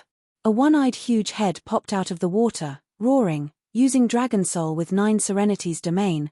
Then adding sword sovereigns 4 fused swords, are you trying to break the heavens? This place can't take it, so scram already. Just look at the mess you've made of my place. Zhuo Fan grinned and bowed. Senior CAO, thank you so much for your care this past century, or I would have never learned the depths of the 4-sword arts. Spare me, I only shared with you the sword intent the sword sovereign leaked when he formed it. You did all the work, not me. I also wanted to see if the arts would have joined as the swords did. It was just an experiment, not meant to help you. Stop reading too much into it. Zhuo Fan nodded. I understand, but learning the sword here for so many years has disturbed you. Now that I'll leave, I may never return. Take care, senior. You're really leaving? CAO looked reluctant but then nodded. Yeah, you should go, if not to fight, to find that girl. At least, get her back. Zhuo Fan nodded solemnly. Only a sovereign could form a sovereign path, giving him endless lifespan. Regardless of who put it in him, it was now with Qing Cheng. He wasn't that hurried to get it back though, but wealth stirred envy, inviting disaster. He could not let her become another's prey. Zhuo Fan bowed once more. Senior, farewell. Zhuo Fan left, with CAO watching him go. The human kid is gone and now I feel bored. Should I go find another? Who in this world would be as interesting as him? What a drag. Tilde. Zhuo Fan came out of CAO's domain to find 2 people standing tall with respect. They cheered up at his coming, and Qiao said, "Congratulations, Father, on reaching Genesis stage. Father's in the first layer of profound heaven? Then the strength should be at Genesis." Jiyu Santong tested feeling his own strength. Zhuo Fan said, "Genesis stage 7th layer." 7th. You went through 7 of them? It was nothing. Having focused on learning swordsmanship, my cultivation was long since ready to take the leap. It was just sitting there for the last step. Moreover, it contains insights in the sword. Though the regress was a little small. Zhuo Fan sighed. I feel the path the 10 ancient sovereigns were after isn't far. This makes the true self art incredible. While training the heart, it is in tune with the Tao. Now you're mocking all those experts and mighty lords scrambling for better and better cultivation methods. And it turns out to be in the hands of averages? Maybe because it's average that it conforms with the world's nature. Qiao teased and Zhuo Fan exclaimed, some that go too far forget their start, making them grow further and further apart. The 2 were stumped, not getting anything from that. Zhuo Fan had a feeling. He just needed to test it now, but that was for later. What mattered now was to finish the ascension. Zhuo Fan asked them, has the plan been going smoothly? All according to your predictions, Father. Good, then let's make a trip to the Swordstar Empire's capital and finish my last fight in the mortal domain. Ding. A black sword pointed ahead and Zhuo Fan grinned. Thirsting for battle, the Dark Demon Lord was bearing his fang at the Empire. In the imperial capital, all grand officials and ministers gathered. In the lead was Zither Sword King and the Luo clan, followed by Shangguan Feiyun, Southern Lands Group and Northern Lands Group. Danqing Shen and Wine Sword Immortal were 3 days late. Sorry, I'm late, ha ha ha. 1,000 pardons. Cupping hands all over the place, Wine Sword Immortal and Dragon Cleaving Sword King came to the Imperial Hall. Bailey Jingwei smiled. Dragon Cleaving Sword King and Wine Sword Immortal, why the delay? The old drunkard found a stash of good wine, you understand, right, Prime Minister? Ha ha ha. Bailey Yuyun mocked. Wine Sword Immortal glared at him then chuckled at everyone else. Bailey Jingwei nodded, having known his style, but he asked, Dragon Cleaving Sword King, what about you? I picked up someone's trail in Southern Lands and invited him here, making me tarry, Prime Minister. Danqing Shen smiled. Bailey Jingwei raised an eyebrow. Who? It can't be Murong Clan's venerables requiring Dragon Cleaving Sword King's personal assistance, can it? Of course not, those Foggis hardly need 3 days, let alone wasting so much time to track them, ha ha ha. Then, Bailey Jingwei's eyes shone with curiosity. Chapter 1157, Sentence. Chapter 1157, Sentence. Proofreader. Papatonks. Clap tilde. Danqing Shen showed a vague smile. Then a guard brought a gorgeous woman in that took even Bailey Jingwei by surprise, Murong Shui. I heard she was around, so I stayed a few more days before coming to Prime Minister. Dan Shen smiled. Bailey Jingwei nodded and laughed. Dragon-cleaving Sword King is the cornerstone of the empire, making such efforts. Murong Shui has been hiding for a century and now we have her once more. Now Murong Lai or their venerables will have to come out. Ha ha ha, the empire will have them cornered and remove one more danger. Humph, think again. Not even I could find my brother after all these years, him having ignored any and all affairs. He won't come even if you have me. Murong Shui mocked. Bailey Jingwei smiled. Miss Murong, better pray your news will reach your brother. It's such a pity for a pretty lady like you, ha ha ha. Guard, add one name to the execution list. In 5 days, the traitorous Murong woman will be executed by heavenly punishment. Let the lands know. If Murong Lai and the rest come out, humph, give them her corpse. Yes. The guard bowed and took away the cold Murong Shui. Bailey Jingwei smiled, turning to the others. Everyone here is a valued official. His Majesty will bestow to you all your reward on the day of the execution, thanking you for all your efforts in the Empire's campaign. Thank you, Prime Minister. They all echoed and laughed. Luo Yunchang pondered and asked, Prime Minister, could you release my brother and his wife? Oh, Alliance Leader Luo. Making a show of recalling it, Bailey Jingwei nodded with a smile and shouted, Guard, arrest the Luo clan. What? Luo Yunchang's group started, finding themselves seized by Zither Sword King and Shangguan Feiyun. Not even the venerables could do anything. Prime Minister Bailey, what's the meaning of this? Zhuge Changfeng spat. Bailey Jingwei shrugged with a twisted smile. Isn't it obvious? Your traitors being caught for execution 5 days from now. Prime Minister Bailey, we surrendered, so why? You did, but not your alliance leader. Bailey Jingwei spoke harshly. I should reward you for having helped with Western lands, by releasing alliance leader Luo. But with your leader against me, what then am I supposed to do if he starts messing things up? So I can't let him go. You could complain that I broke my word and start fighting me as well.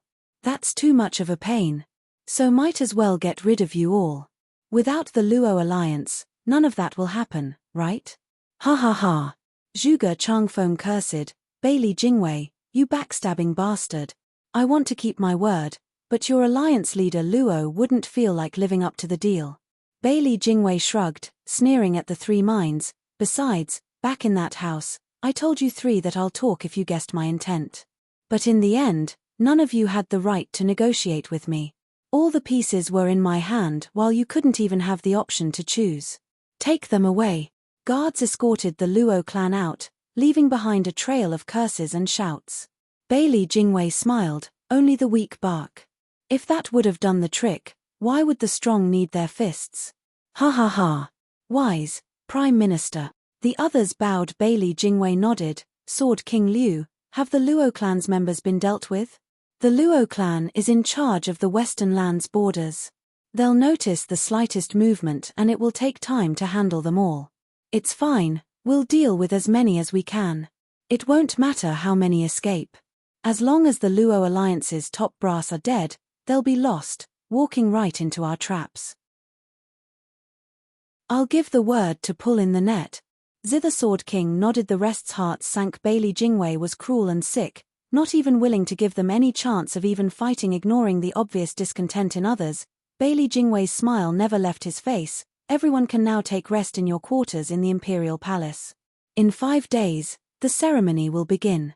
As for Luo Alliance, you don't have to worry, I'm not one to throw people away. I always reward those that have the good of the Empire in mind.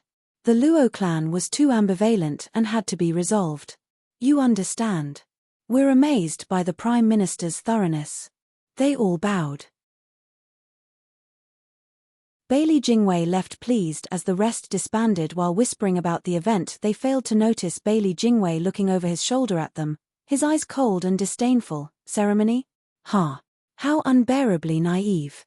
5 days later will be a day of peace for the Sword Star Empire. All danger shall be purged, ha ha ha. Bailey Jingwei cackled to himself. 5 days later, in the imperial capital's main square, The place was packed with the city's people, for today was the execution of many convicts in the previous execution. Only Bailey Jingsha and Bailey Jingwei were present. But this time, there were the 10 Sword Kings and the officials from the Four Lands, including the traitor Bu Xingyun on the scaffold. Many kneeled, people from many factions, and all with renown. The first was the ex-leader of Northern Lands, Sea Bright Sect leader Ling Yuntian. Feeling his scraped knees on the wood and his cultivation sealed, the eyes of everyone made him feel like a circus animal, filling him with shame. Bu Xingyun, you rotten animal. You sold out Northern Lands sects. Your day will come. TCH, my day? Not before yours, bag of bones.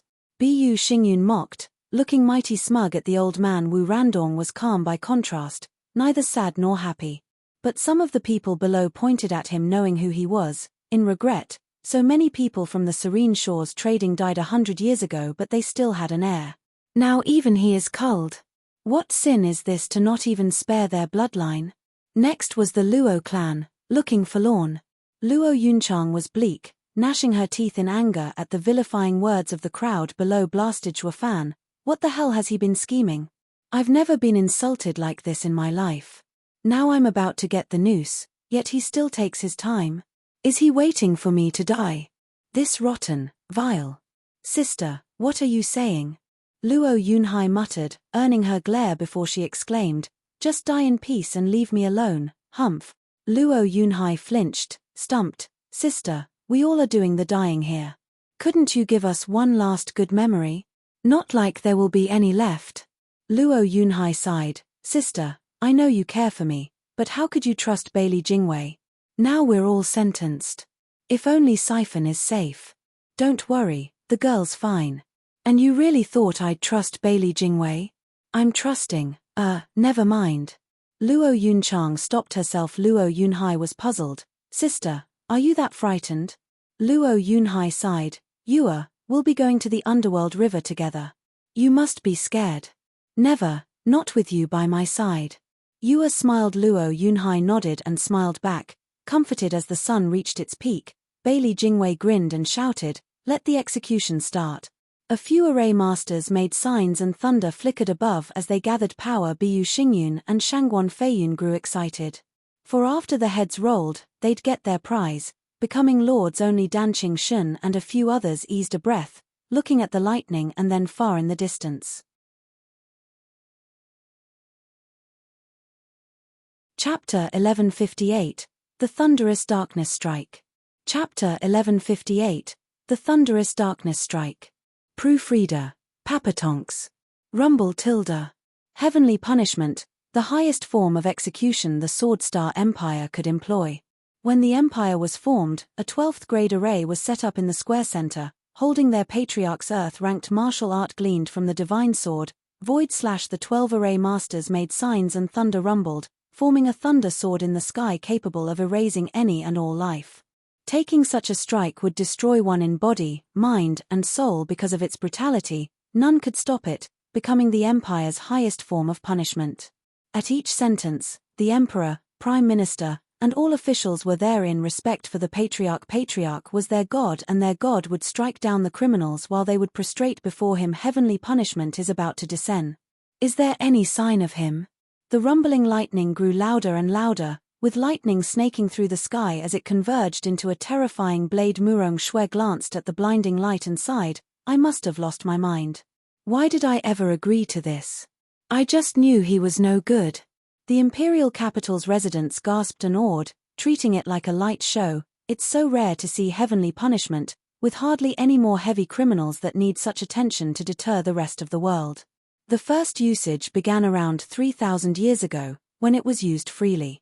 Later it was barely used once a few centuries, until the Empire ruled the lands and shook the world. Then the punishment was so rare that it didn't get brought up as a punishment until 1,000 years later, to the present era, with the most recent being used on Serene Shores trading 100 years ago. But now it was happening again, making the people thrilled. Such a sight was so rare everyone got fired up, with the first-timers giddy beyond belief. Wu Randong watched the infatuated crowd with a critical eye, scorning them. There were plenty of ways to kill a man. Why do you think the Empire chose this particular way? It's for all of you. making an example of us to scare away the ignorant masses, as in you fools. The Empire's thunderblade is bearing down our necks, but isn't also hovering over yours. And you're thrilled by it. Ha! Closing his eyes, Wu Randong ignored the filth of the world, waiting with calm for a strike, or rather the thunderblade to free him. He had done all he could and was ready to go. While he was without regret, his people couldn't be more in pain. Seeing the thunderblade above, they cried, "Save us, Palace Lord, 5 Dharma Kings, save us. We don't want to die. Palace Lord, save us. We always believed in your might as the one supreme being. Darkness consumes the stars and the Swordstar Empire will fall. Devils are victorious, darkness strikes, takes the skies and makes us kings. Devils are victorious, darkness strikes, takes the skies and makes us kings." They yelled their lungs out, whether in belief or clinging to their last hope. It started with one, then more and more Devil Palace disciples shouted, their howls drowning the sky. Their bloodshot eyes, their fervent gazes and the booming cries spread through the imperial capital. The audience never even heard of Devil Palace, being your average people. But they could feel their hearts thumping at the convicts' howls, turning perplexed. Are they begging for mercy? It doesn't sound like the usual way they do it in the Empire, but praying for some devil. Can this devil save them all from the Empire? That can't be. The people refused to believe it, but seeing their looks and hearing their heartfelt wishes, doubts formed as they themselves muttered those infectious words. Devils are victorious, darkness strikes, takes the skies and makes us king. Devils are victorious, darkness strikes, takes the skies and makes us kings. Bailey Jingwei's ears twitched, watching with cold eyes and indifferent expression. He wanted to draw out their palace lord and kings, to finish everything here and now. Once Devil Palace was gone, everyone would see the might of the Empire, its invincibility. But if he was a no-show, the harder these guys shouted, the heavier the blow to Dark Demon Lord's name would be. What can a strong man do when he can't even rally men? How can he ever compete with an empire? Humph. Ling Yuntian and other captives heard the Devil Palace disciples and their mad shouts, but shook their heads. Are they cultists? Have they lost their minds? With 10 sword kings watching, you expect some lord to come here, in enemy territory? The invincible sword of before was the best example of human wave tactics. What fool would risk his life for you all? Wake the hell up.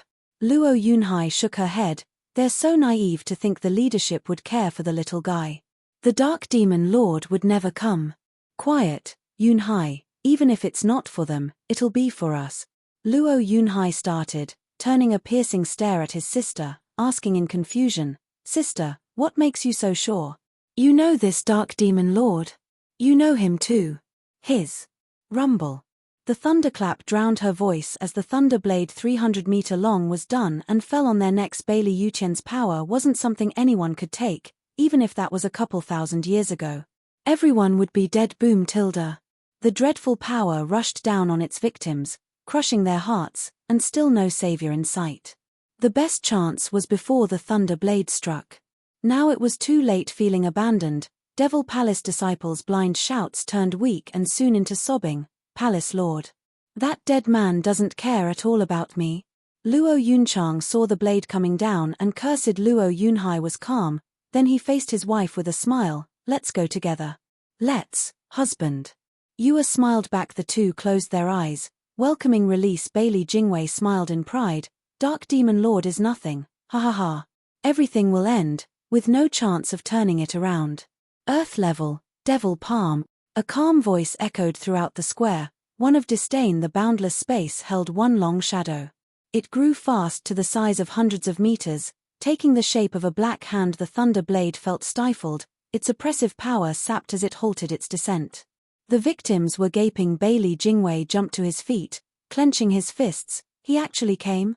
The people started, in utter shock. It stopped. The heavenly punishment was stop.